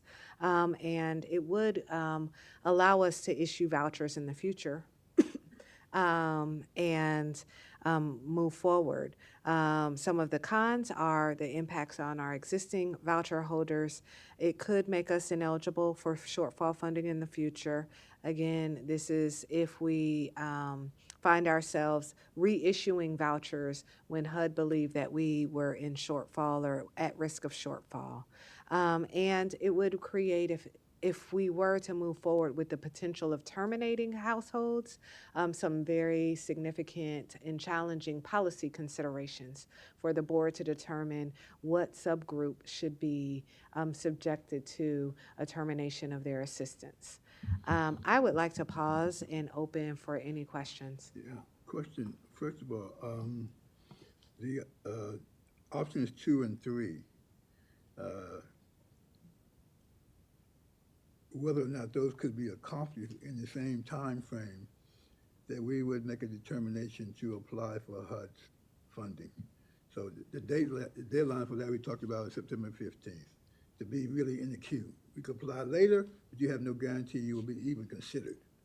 That's what the HUD has said. So we would pursue 2 or 3. There's a time dimension associated with those, and we have no way to control that. Okay, so that we would have to. So to me, a fourth option would be that we don't apply for HUD funding. Okay, so if we were to run that same scenario, what would be the immediate impact if we did not apply for a special? Right, that's option 3, because ultimately we would run out of money. We would have to terminate existing voucher holders. How many people will be affected right now? Our estimate right now is about 269 families. So there are 269 families right now, if we did nothing, who would lose their vouchers. Yes. Is that correct? The board would have to make a decision. We would have a shortfall of $4.7 million that would need to be addressed, and we would ultimately have to terminate 269 vouchers. In order to be able to do that, okay? Now, if, for example, we were to do steps 1 and 2, theoretically, that we actually went through a process and in order to meet the deadline, we applied for special, for these set-aside funds. And at the same time, we pursued option number 2, looking for other sources of funding. And if we were successful in getting other sources of funding after we had applied, then I assume that what would happen, we would have to notify HUD that we had received other exterior funding that they would have to approve. Okay, correct? And at which point in time they would stop the shortfall application process. Am I correct about that? And I'm thinking through, obviously, not knowing exactly how HUD staff would interpret or approach this. If we were to find a non-federal source that we wanted to add to our program's baseline, so I want to distinguish between the two. Let's say we found $4.7 million, and we did not want HUD to use that $4.7 million when we're baseline setting for next year, right? Please let me know if I'm not being clear. There's 2 options. If you just accept $4.7 million, if the county created their own version of voucher program similar to what the state created for the 269 families, we could do that. Our baseline would, of course, our attrition would go down. HUD would not consider those additional funds when they're doing their baseline remarking. That would be a separate set-aside fund, and it would need to be renewed year over year because we would not receive additional funding. if we wanted to go the route to see if HUD would allow us to accept these additional funds, and for these additional funds to potentially be a part of our re-benchmarking, they must approve it. And a part of them approving it is confirming that they believe that we took appropriate cost-saving measures, and they would go through their analysis. They would then have to tell us, green light, you can accept these other funds. And then they would use those funds in addition to our current funds when they're setting their next baseline for us the next time. But because of timing, we are in a posture where, because of when we receive the HUD notice, when we need to move forward with the application, that it might be difficult to do both at the same time. How much is a voucher worth now? The current value is about $15,000 a year. Well, let me allow our voucher team to respond if we have that information right now. If not, we can get back to you. I'm sorry, you're asking the value of the current Yeah. voucher? So 10,000, I mean, It could vary. It could vary. 15,000, no, I mean the average. $1,500 a month. Yeah. Yeah, so the So current 15, per okay. unit cost is $16.55. So I'm just taking 4.75 million, divided by divided by, what's the number, 16? 16.55. That's per month. So what is it, so is that about, that's about 200, almost 300 vouchers. 260. Yeah, 200, so, So it's closer to $20,000 per year. okay, so what I'm trying to figure out here is, so say, just take 300 because that's much easier for me to deal with. If we attrit, so my view is, we want to keep our baseline as high as we possibly can, because that's a determinant of future funding. If we took that funding, it would be in December, that 4.7 million. We would basically, so starting now, how many vouchers would we attrit? It would be September, October, November, December, 4 months 50 a month. times 50. I can do that. So that's 200, so maybe we're even, maybe it doesn't matter. I mean, so we're gonna lose the fund, so those 200 vouchers, the 50 per, Per month. but although I guess because Those it's are built permanent, into the I was shortfall. gonna No, say but the that shortfall it's included the already- attrition. This Yeah. includes the attrition. but, The 269 would be on top of our I Yes. see. So ongoing but we would, regular attrition. but if we apply for that money, we have to agree not to renew those additional vouchers. Those 200 vouchers, right? I think, However- and I want to make sure we're clear. So when people move out of the program, and it could be for a variety of reasons, someone passed away, moved Right. into a different area, we don't necessarily bring those individuals back into the program. They attrit out the program. Right, but we What- can't reissue those vouchers. Correct. Right, So that's that my is what point. is, so the typical management of our program would entail us calling up people so that we get at least those same amount of slots filled or more if we're trying to Right. increase our utilization. Right. In this instance, you would just have attrition and no call-ups. So the program would ultimately result in less vouchers over time. Yes. But the 4.69 or Incorporates, 4.75 assumes ongoing attrition yes, and no renewals, correct. right? So yes. Well, when you say renewals, Well, no, sorry, not renewals. right, no new reissuing. issuances Reissue. of vouchers. Yes. But people who are in our program will renew and remain in our Yeah, program. so even if we somehow got the 4.75 from the county, we would still be going down. We would not be reissuing new vouchers. It would just mean that we wouldn't have to take, Right, and when we got out of, Changes to save 4.7 million. right. right. And then again, I think this is a part of the risk. So we would have to try to calculate the right amount so that we don't find ourselves still in shortfall, because HUD has been very explicit. If you take outside funding, your calculation is wrong, and then you're in shortfall, you are on your own island. Okay, but let's say we got the number exactly right. It would result in us still having to pause. Where I think there is a difference is when we decide that we're no longer in shortfall, we could move forward with issuing new vouchers. I think that there's a concern that HUD, in another scenario, may prohibit us from issuing new vouchers for an arbitrary reason, for an arbitrary amount of time. So let me ask, first off, I guess, one, you've met with the county. At this point, is there any indication that the county has the resources or is offering any solutions that, we would be able to, use? Because I'm not willing to, within HOC resources, sort of rob Peter to pay Paul.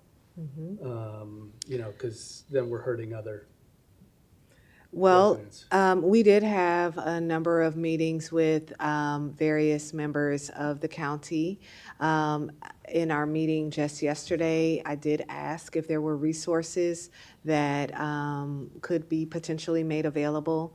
I did share out that we know that this was a very difficult budget year for the county, so just trying to think about what those resources could be. But there may be some sources we're unfamiliar with. I will say that Councilmember Mink has suggested that maybe there's some other source based on some of the communication she sent that should be considered, although I'm not clear on what that source may be.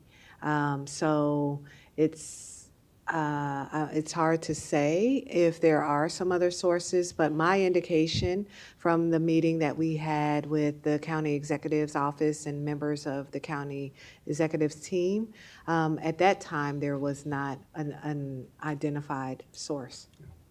And so a worst case scenario, if we take federal shortfall funding, I mean, one, I guess there's not necessarily a guarantee that we get the entire amount. So we may still need to do something, but, or would it cover the? Their calculation when you apply is based on really the calculation of how much you need. Okay. And so It's not that they would give us 80% of it or something. right. or- I don't get the impression that they would that they would still put you in I mean, shortfall it'd be with nice the if they shortfall just funding. gave us back the money they took from us, but, Yes.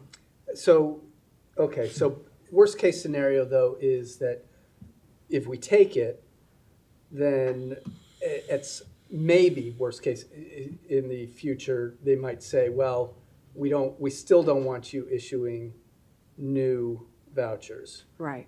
And like, how long could that go on?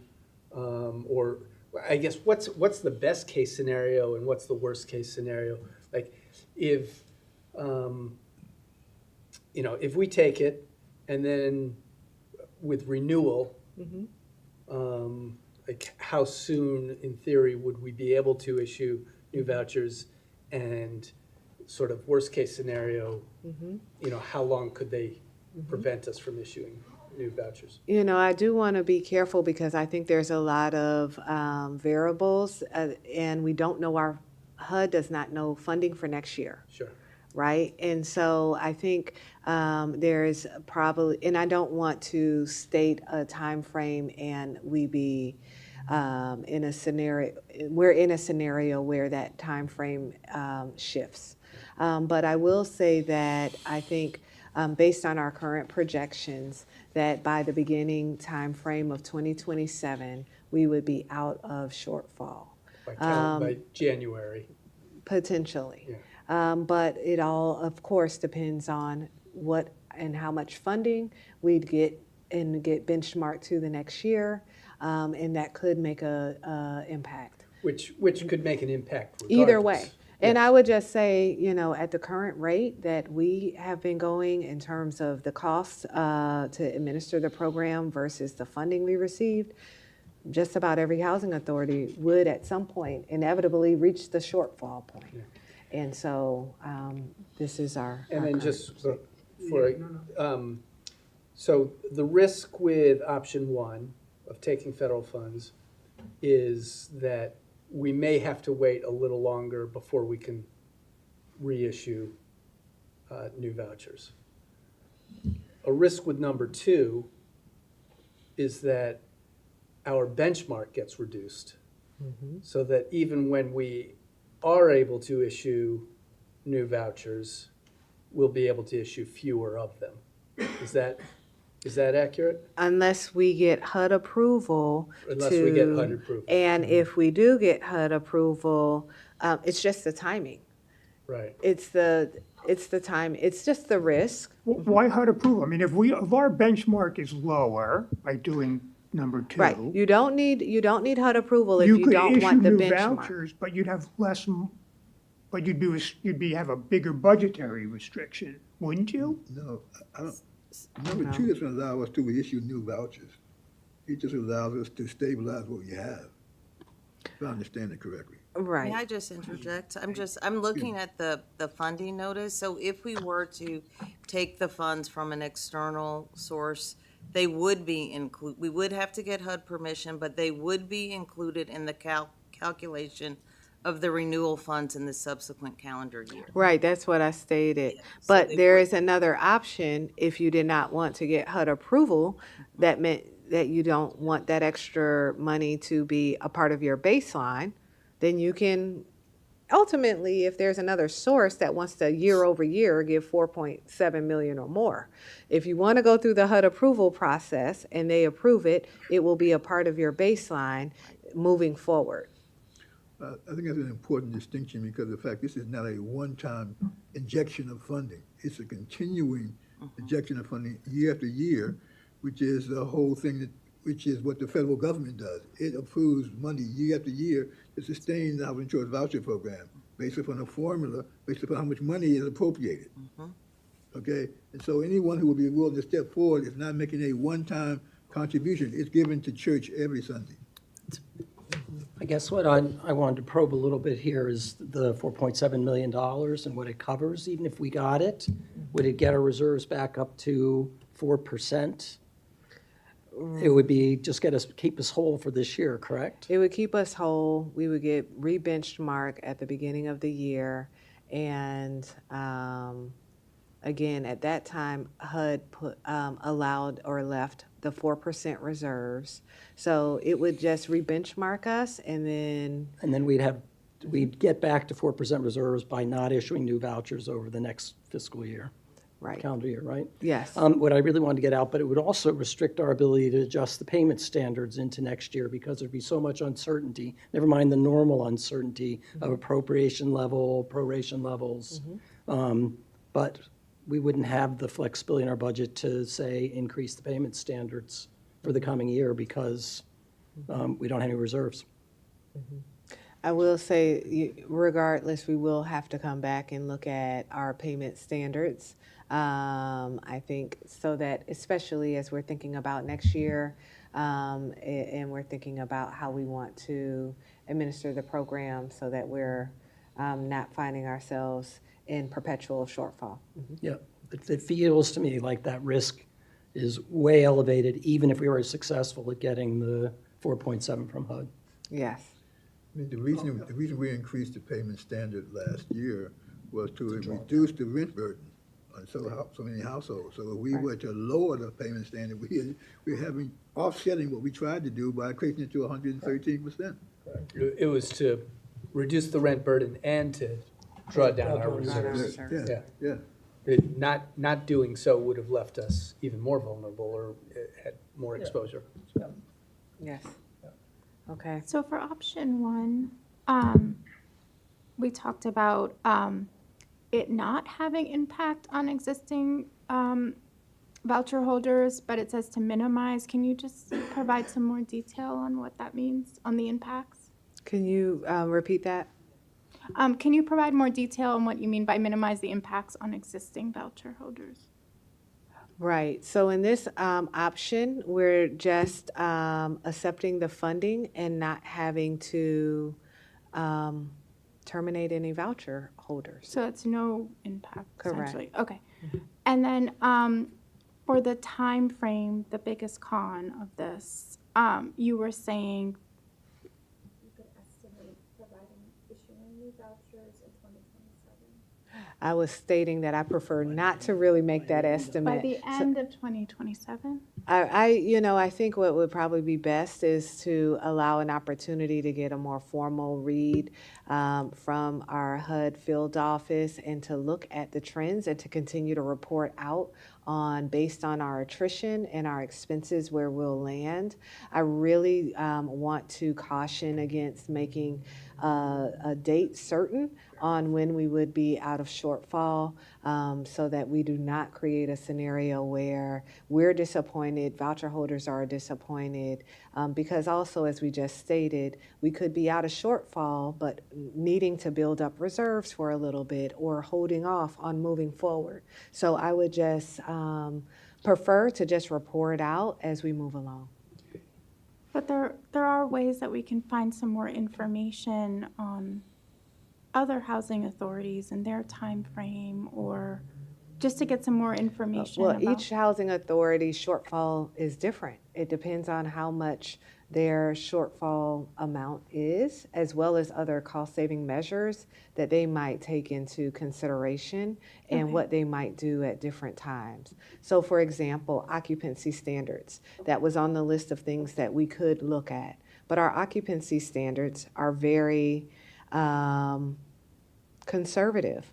And I don't think there's anything else we can do with our occupancy standards. But there might be another housing authority that could modify their occupancy standards and have more cost savings. So it just really is dependent on every housing authority, what their different policy triggers and levers are, what their funding gaps are, what their payment standards are in terms of what their gap is and how long.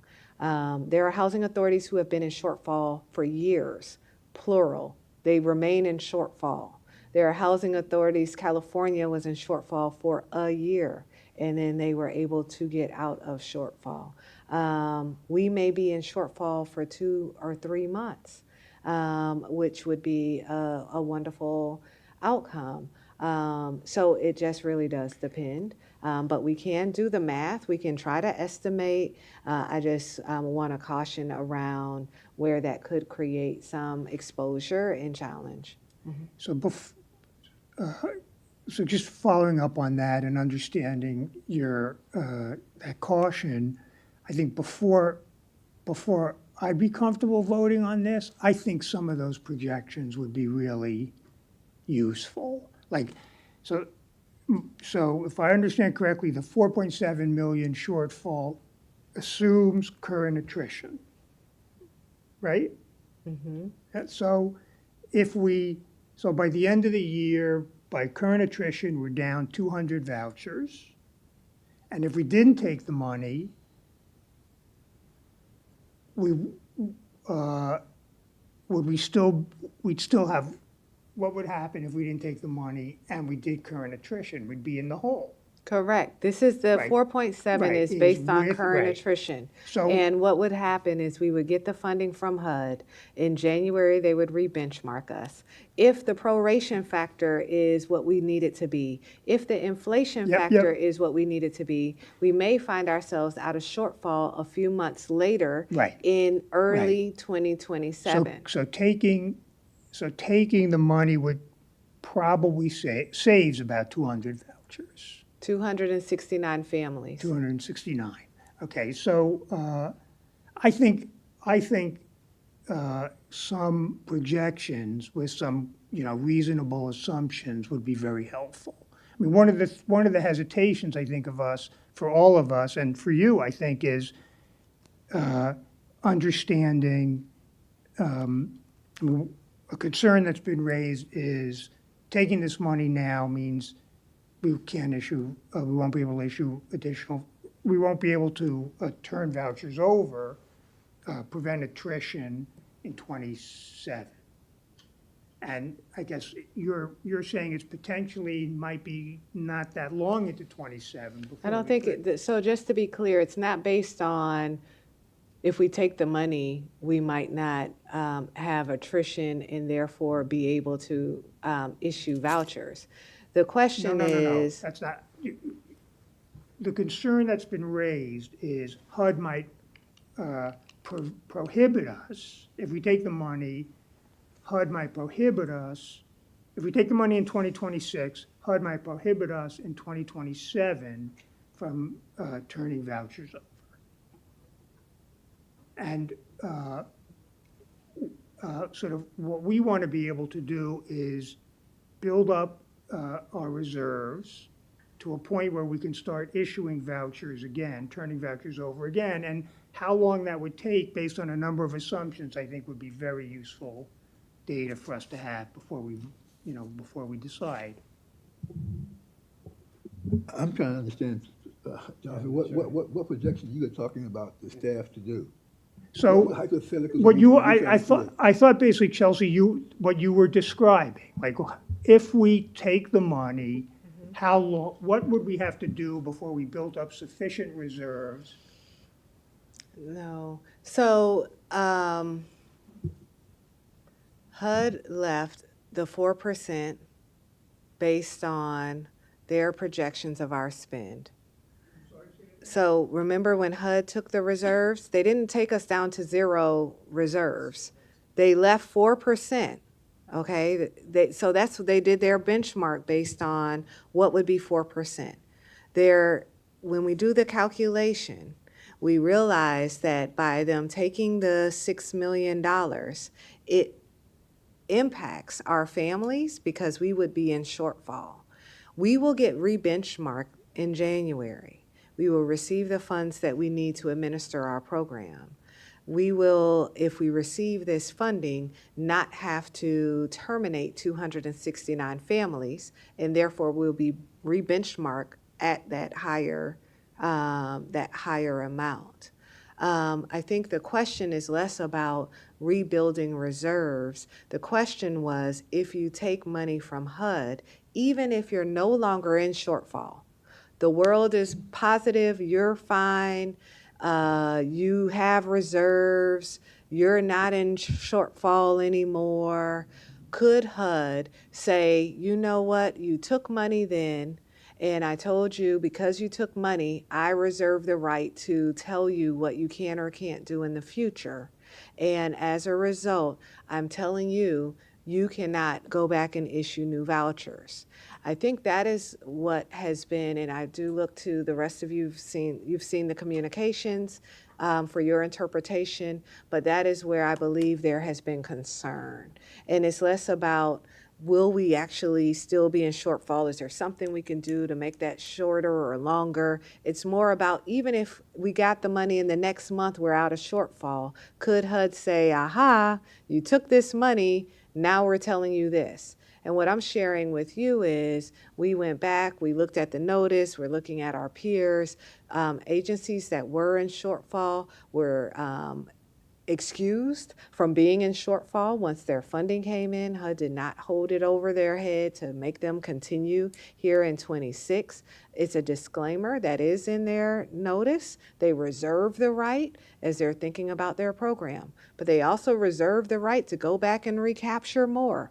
They reserve the right to do a 1-month look back and recap. They reserve the right to do just about whatever they would like with their federal funds and programs. So there's a lot of options that could happen in the future, but it's my understanding that that, in fact, was the one that was the area of concern.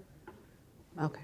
Yeah, so given your most recent riff, Chelsea, I'm also sitting here concerned as we think about projections of what this means about HUD's timing. We apply for the extra funds, not knowing when they'll make a decision, They did HUD's- indicate, I want to do they know? respond to that, yes. Thank you. They indicated that they would be meeting with us, or excuse me, meeting with us as needed. They would be looking to ensure that we're not issuing new vouchers and that we're properly billing, but that in the past experience, it would be that we would get our notice the month before the shortfall is to occur of the fact that they would issue us the funds. So it would be November that we would receive a notice for our shortfall gap funding to be applied in December. And it seems, they've been encouraging in the sense that, like, because we're in category one, they're not guaranteeing us that we would receive it, but they are indicating that we stand a good chance. Yes, and I think that it's the housing authorities that have been in perpetual Yeah. shortfall that HUD is more critical of. They are looking to see, well, how many policies did you enact? What did you do? Did you, all of the things, because they want to avoid continuing to And address if those for gaps. some reason, come November, they say, you know what, we're not able to fill your shortfall, then we're back to options 2 and 3. Is that, That is correct. yeah. Yeah, if could you just, what happens if there's no shortfall and no other sources? We have nothing but where we are. Describe that scenario. It's option 3.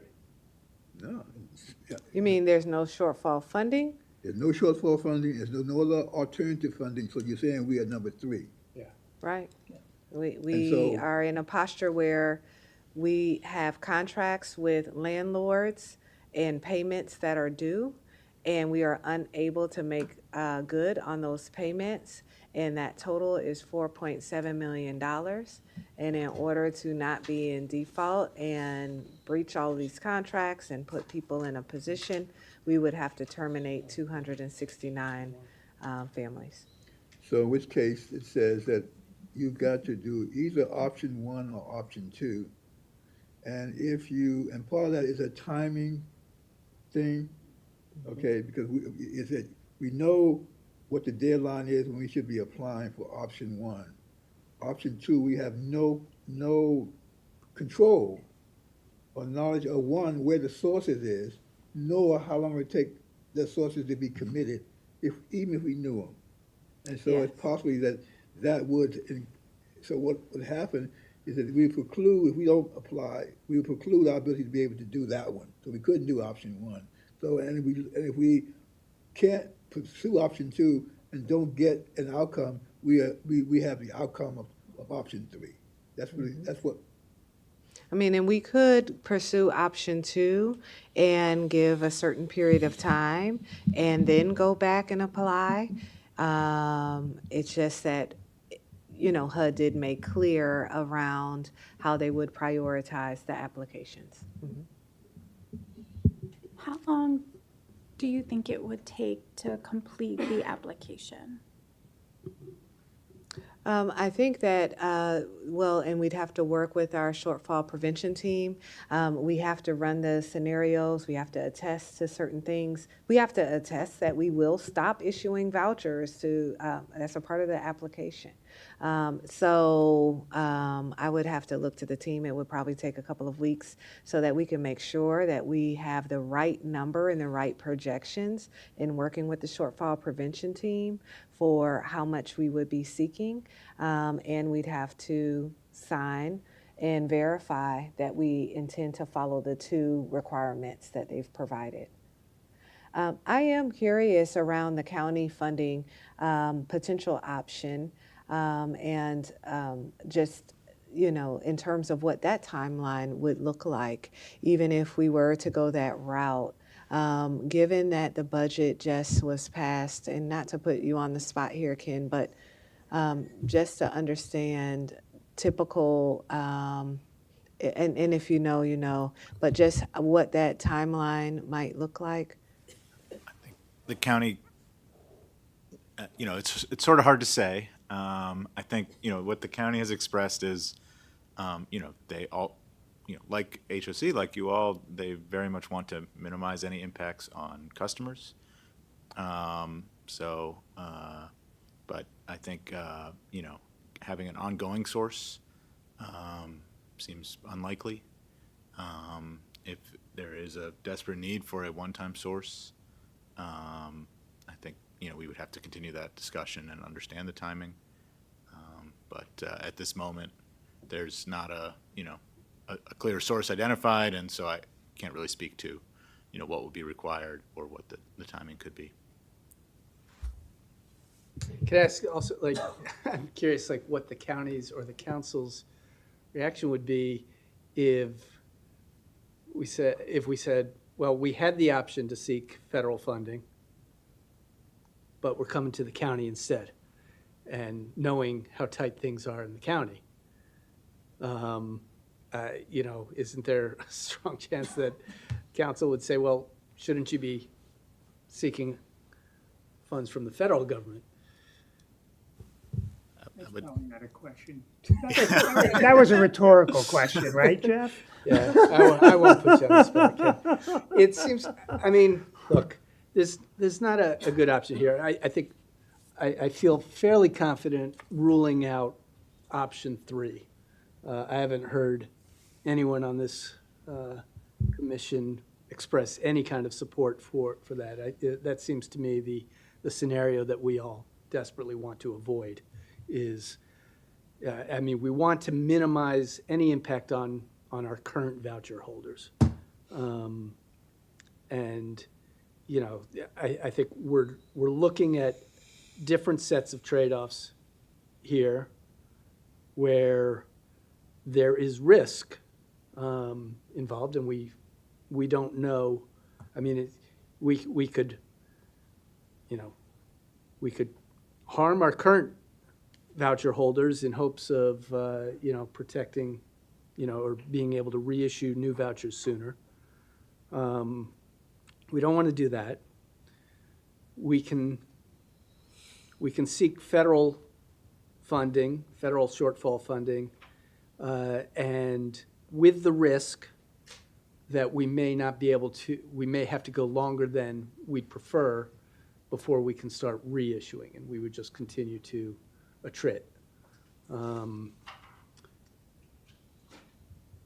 We could seek an alternative source of funding from the county with no guarantee that that is going to come through. Also with no guarantee that HUD would, give us the waiver or to allow us to incorporate it into our baseline.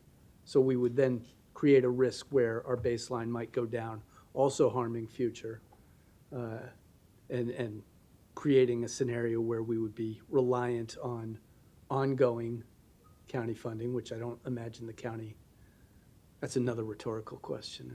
I won't ask you if the county wants to give us a ongoing subsidy.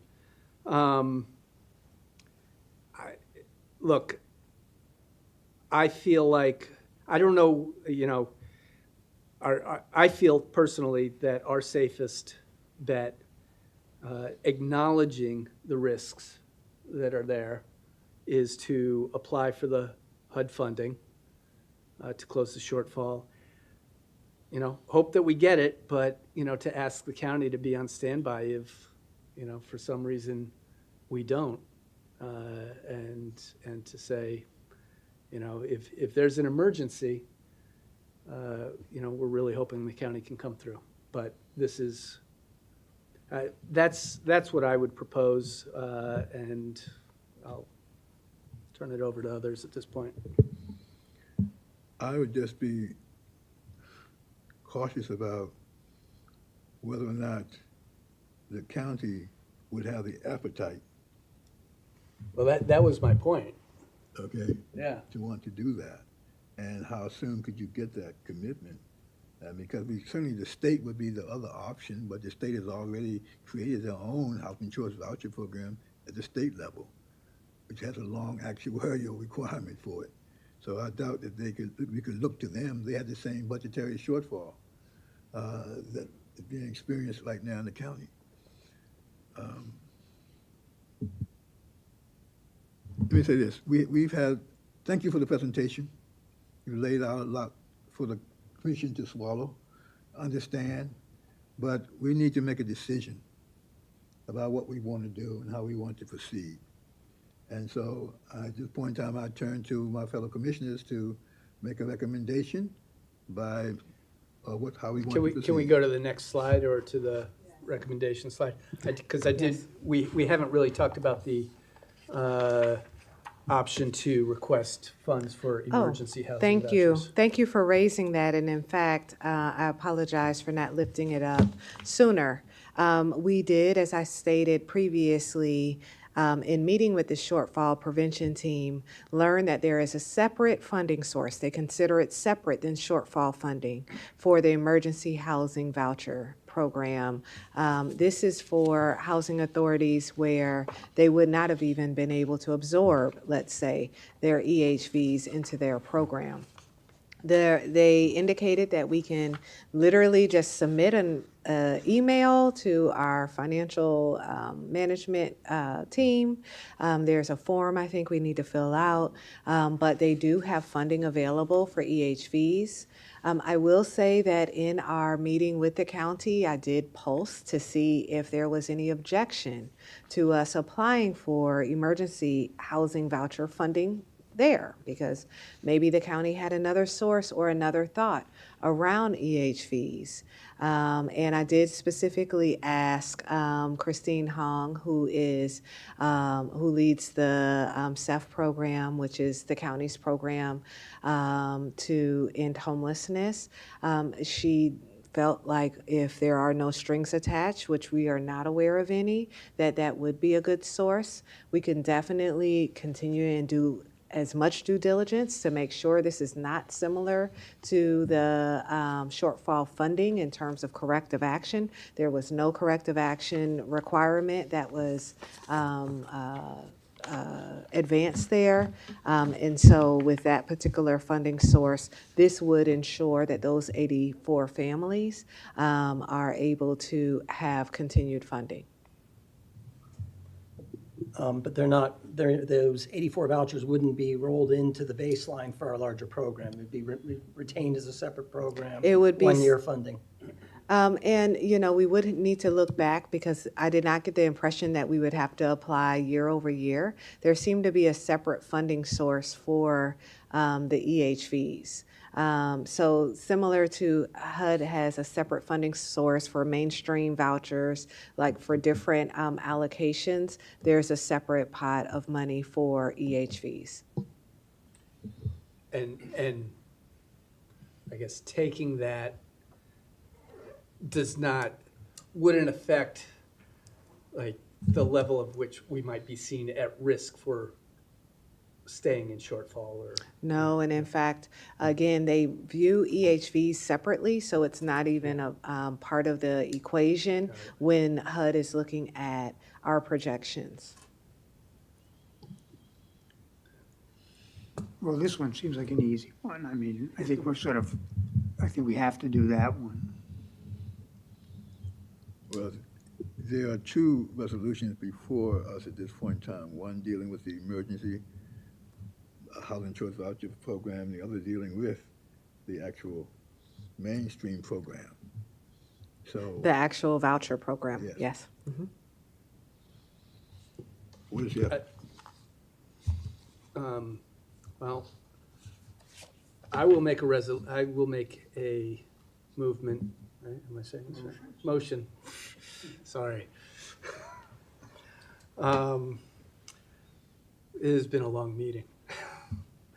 I will make a motion to approve resolutions 26-38 and resolution 26-37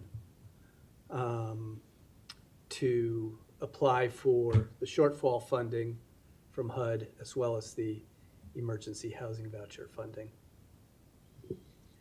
Is there a second to that motion? Mr. Chair, would it be possible to separate the motions? Sure. So, may I make a motion I want to move Resolution 26-38. Second. Yeah. Second. It's been properly moved and seconded to approve Resolution 26-38. All those in favor signify by aye. Aye. Opposed, nay. So ordered. We now have to consider what to do, Resolution 26-37. And can I ask, Zola, do you have a concern?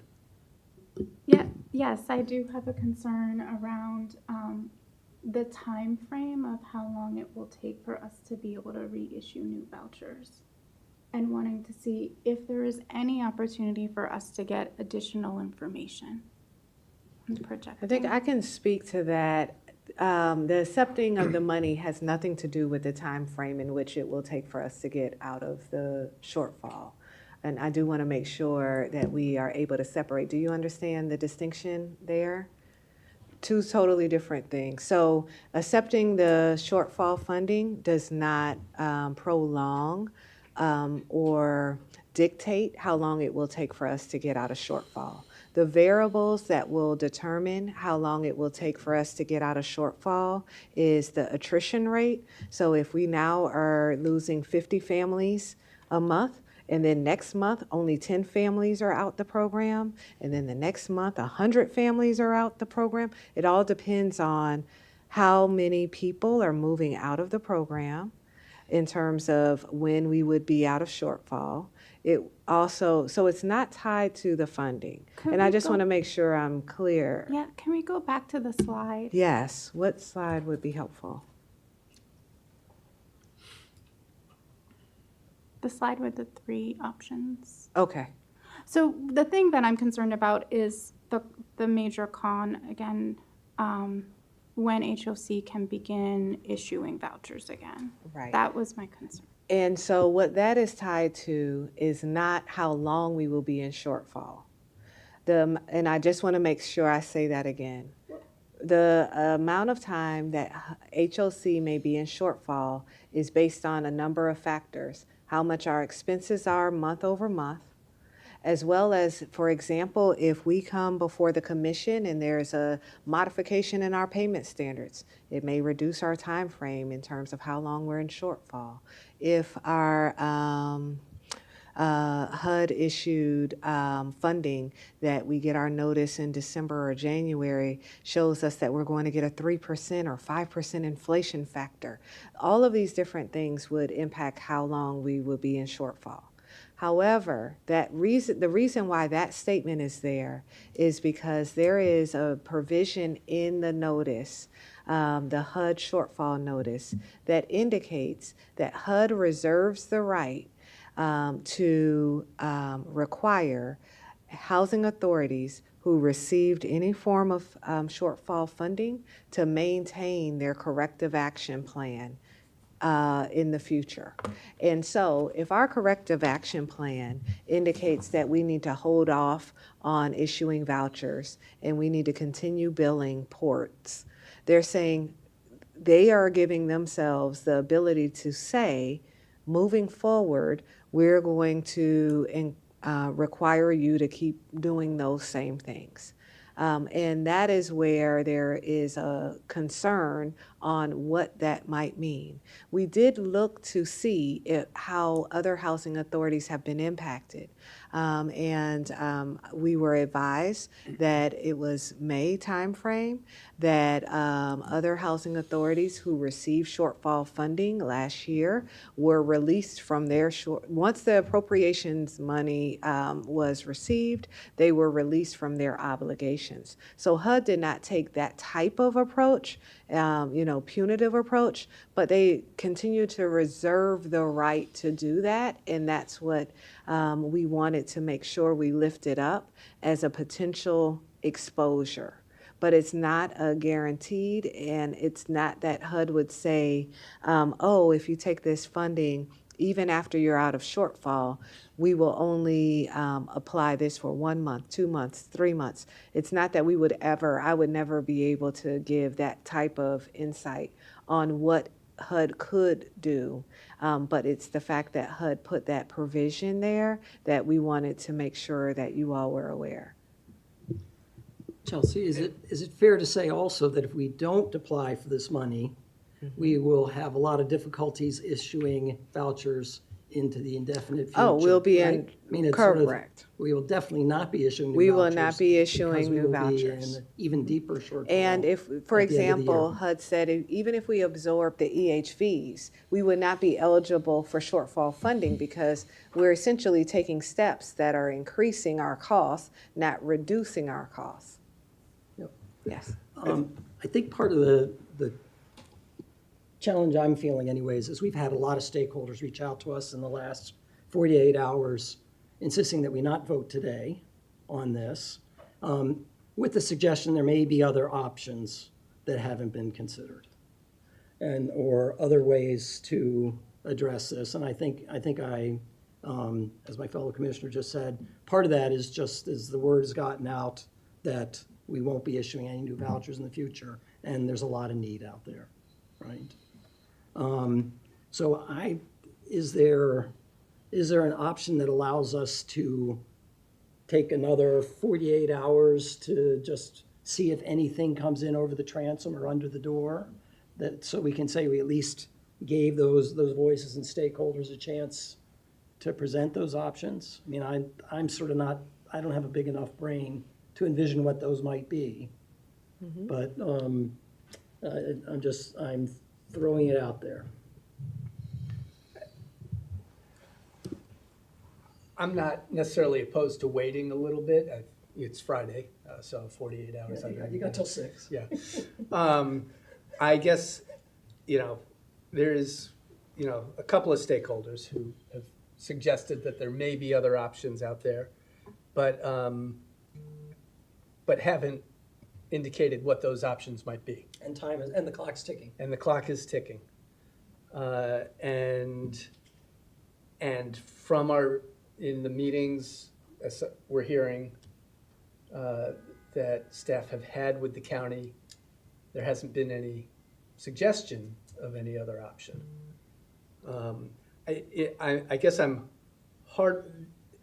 my sense of the concerns around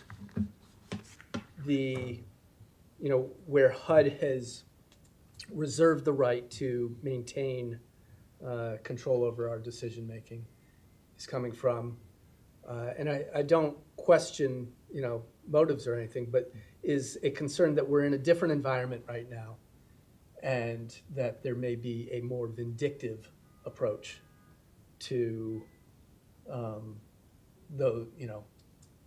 HUD's decision-making.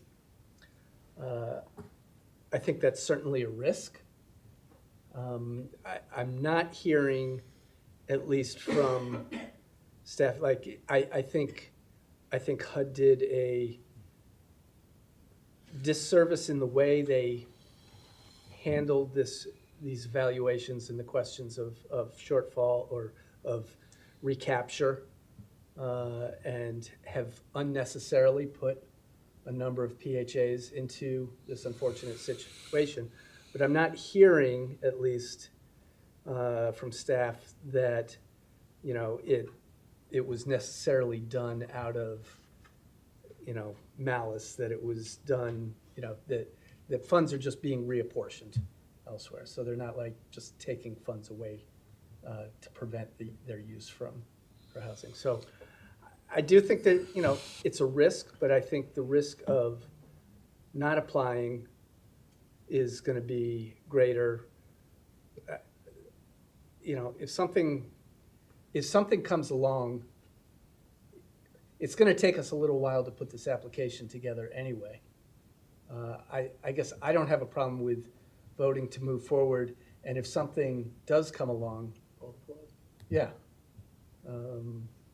But if there are others that are uncomfortable with voting at this point, I'm not going to insist that we vote today. Well, I think that if we decide to not make a decision today, we need to be very specific about when we intend to address this. This cannot go on forward without us making a decision, because otherwise we limit our own abilities to have anything left but one option. And so I would encourage us that as we do this, if we want to take a motion to give authorization to our staff to proceed with the process of applying while we examine other options, I would sit for that. Yeah, that's what I was about to suggest is maybe the motion is, to have the staff begin the application process or begin, preparing the application. And that if, and to inform us if another option presents itself in the next, I don't know, week, 2 weeks. And if it doesn't, then, if another option presents itself, to come back to the commission. If it doesn't, then to, proceed with submission of the application. Mr. Chair, under our bylaws, you have the ability to call a meeting with 24 hours notice. Oh, sorry.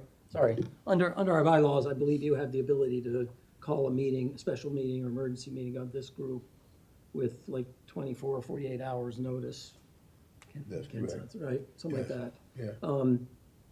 So it's really how we structure, I like where this is going. It's how we structure it. I think we're agreeing to give staff our guidance to get going, right? And start preparing an application. And it would seem to me that if we get information that causes us to want to reconsider, that we look to you to reconvene us for a vote. Today is what, August the 7th? And if we in fact provide for setting a deadline of having to make a decision no later than 2 weeks from today, and allow time for other considerations or other approach, not even other opportunities to be explored, while simultaneously allowing our staff to proceed, so we do not cut off 2 weeks of work that could be done on an application that's going to take us a little while to do. Is that in the sense of a motion?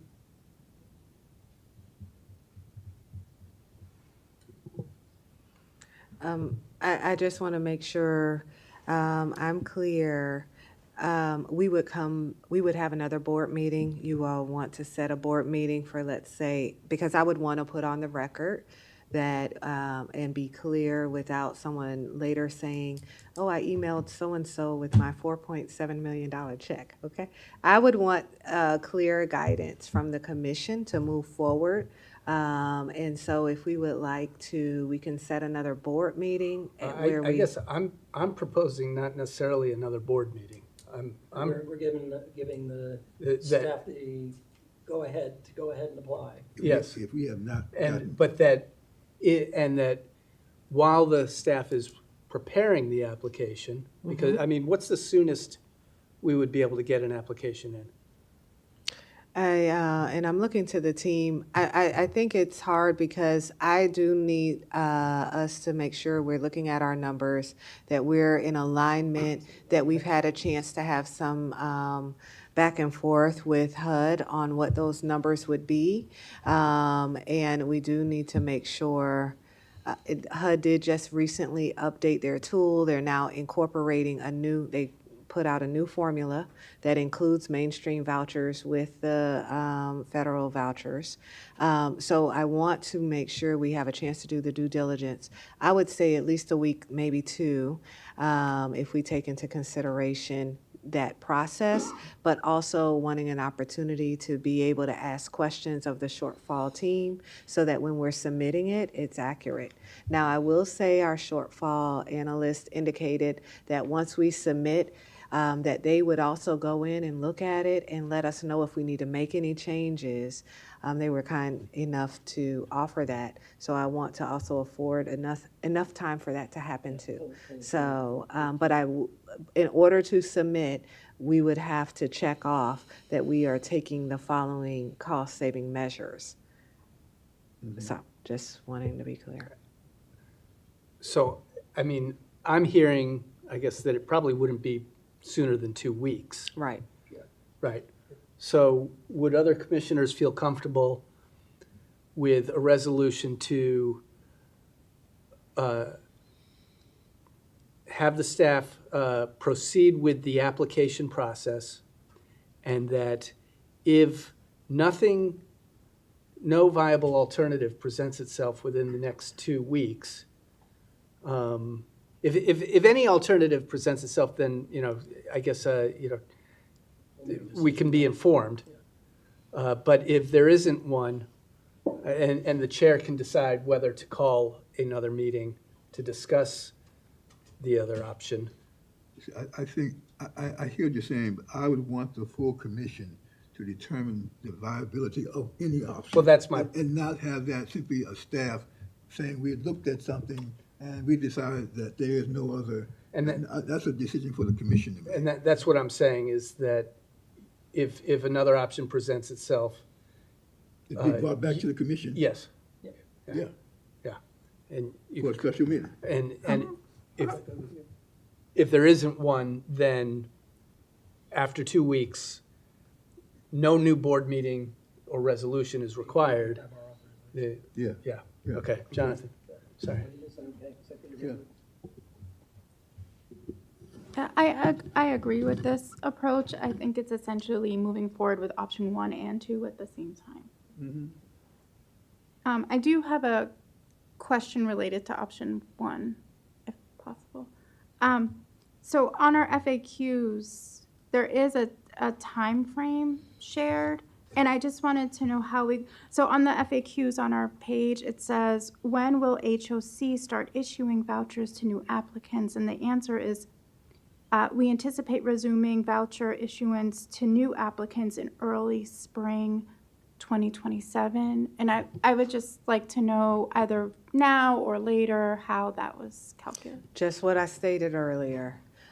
We did do an estimate in terms of what that potential time frame could be. So that's why I did state earlier it could be the beginning of 2027. I just don't want to get specific and say January, February, March, April, or May. So we did indicate, and the way that that was done was by looking at our current attrition, if we received some shortfall funding, because if we did not, it would be a totally different answer. And if we were re-benchmarked based on the same assumptions that we have from this year, then we would expect that potentially by that time frame, we could be reissuing new vouchers. So can I just, and what would be the conditions that would make us comfortable doing that? We would have to get approval from HUD that Right. we are able to reissue if we receive their funding. Right? And we would have to have a level of comfort that by issuing new vouchers, we would not find ourselves back in another shortfall. Because if we found ourselves back in another shortfall, we would not be eligible for shortfall funding. And also appropriation too. Right. No, understanding appropriations is a big if. Yeah. And does that assume, let me not ask it that way, and we might have to make other adjustments in things like payment standards, et cetera? Yes. Is that sort of assumed in that? No. Okay. All right. That's very helpful. Okay. Thank you.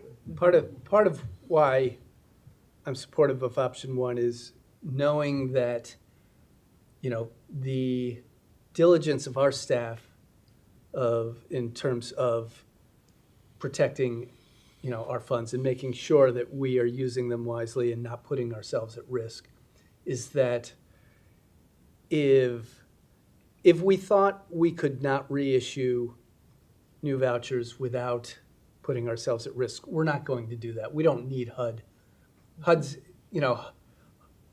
my sense, again, we're taking a risk that, unless HUD is doing it, for spite, that HUD would only impose that kind of restriction on us if they thought we were not behaving responsibly. Maybe I'm being naive in this environment, but, that's my perspective and why I feel comfortable taking that risk. I mean, that's also backed up by at least a statement made by our president that given historical perspective in terms of how HUD has treated other similar tier one shortfall agencies, that we could expect that we would see similar treatment in terms of having a shorter turnaround than what has been the case for a tier 2, 3, 4, or one who's been in shortfall before. So I would just say that does give a lot of comfort.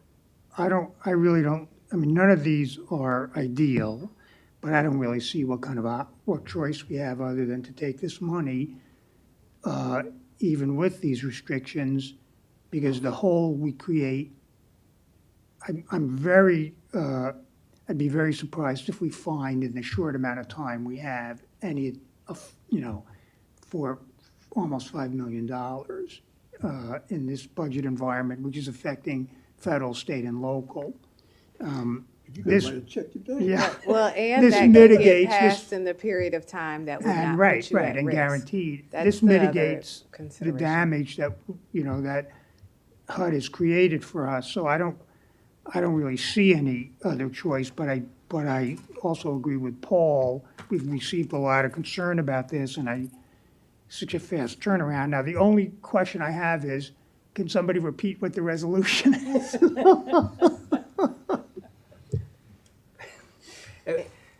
We are moving quickly, but I feel like we're actually, we are responding quickly to the unfortunate circumstances that we've been put in.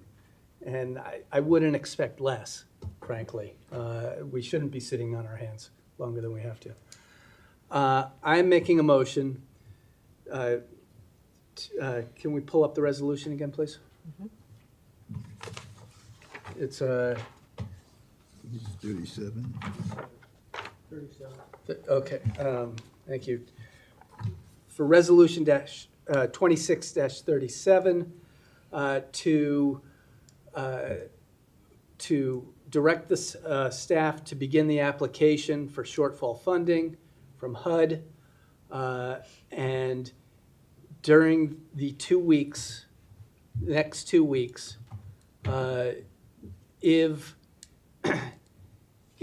a alternative option presents itself, for staff to inform the chair of that, who can make a determination to call a new board meeting to discuss that option. If at the end of 2 weeks, no alternative option has presented itself, staff is authorized to submit the application. Have a second? Second? It's been properly moved and seconded. All in favor signify by aye. Aye. Opposed is nay. So ordered. Thank you. I want to thank, first of all, the commissioners for taking the time. I mean, we've received a lot of material from a lot of different sources, mostly from our president.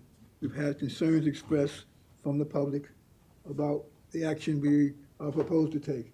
And we also are concerned, most of all, about the people who we serve, the people in our community who rely upon having access to housing assistance and ensuring they have a chance to be able to ultimately receive a voucher and compete for affordable housing opportunities in the county. So on that regard is how we proceed. I want to thank the staff for all the work and request you all to continue the communication, even though it's laborious and tedious, to keep us informed of what's going on.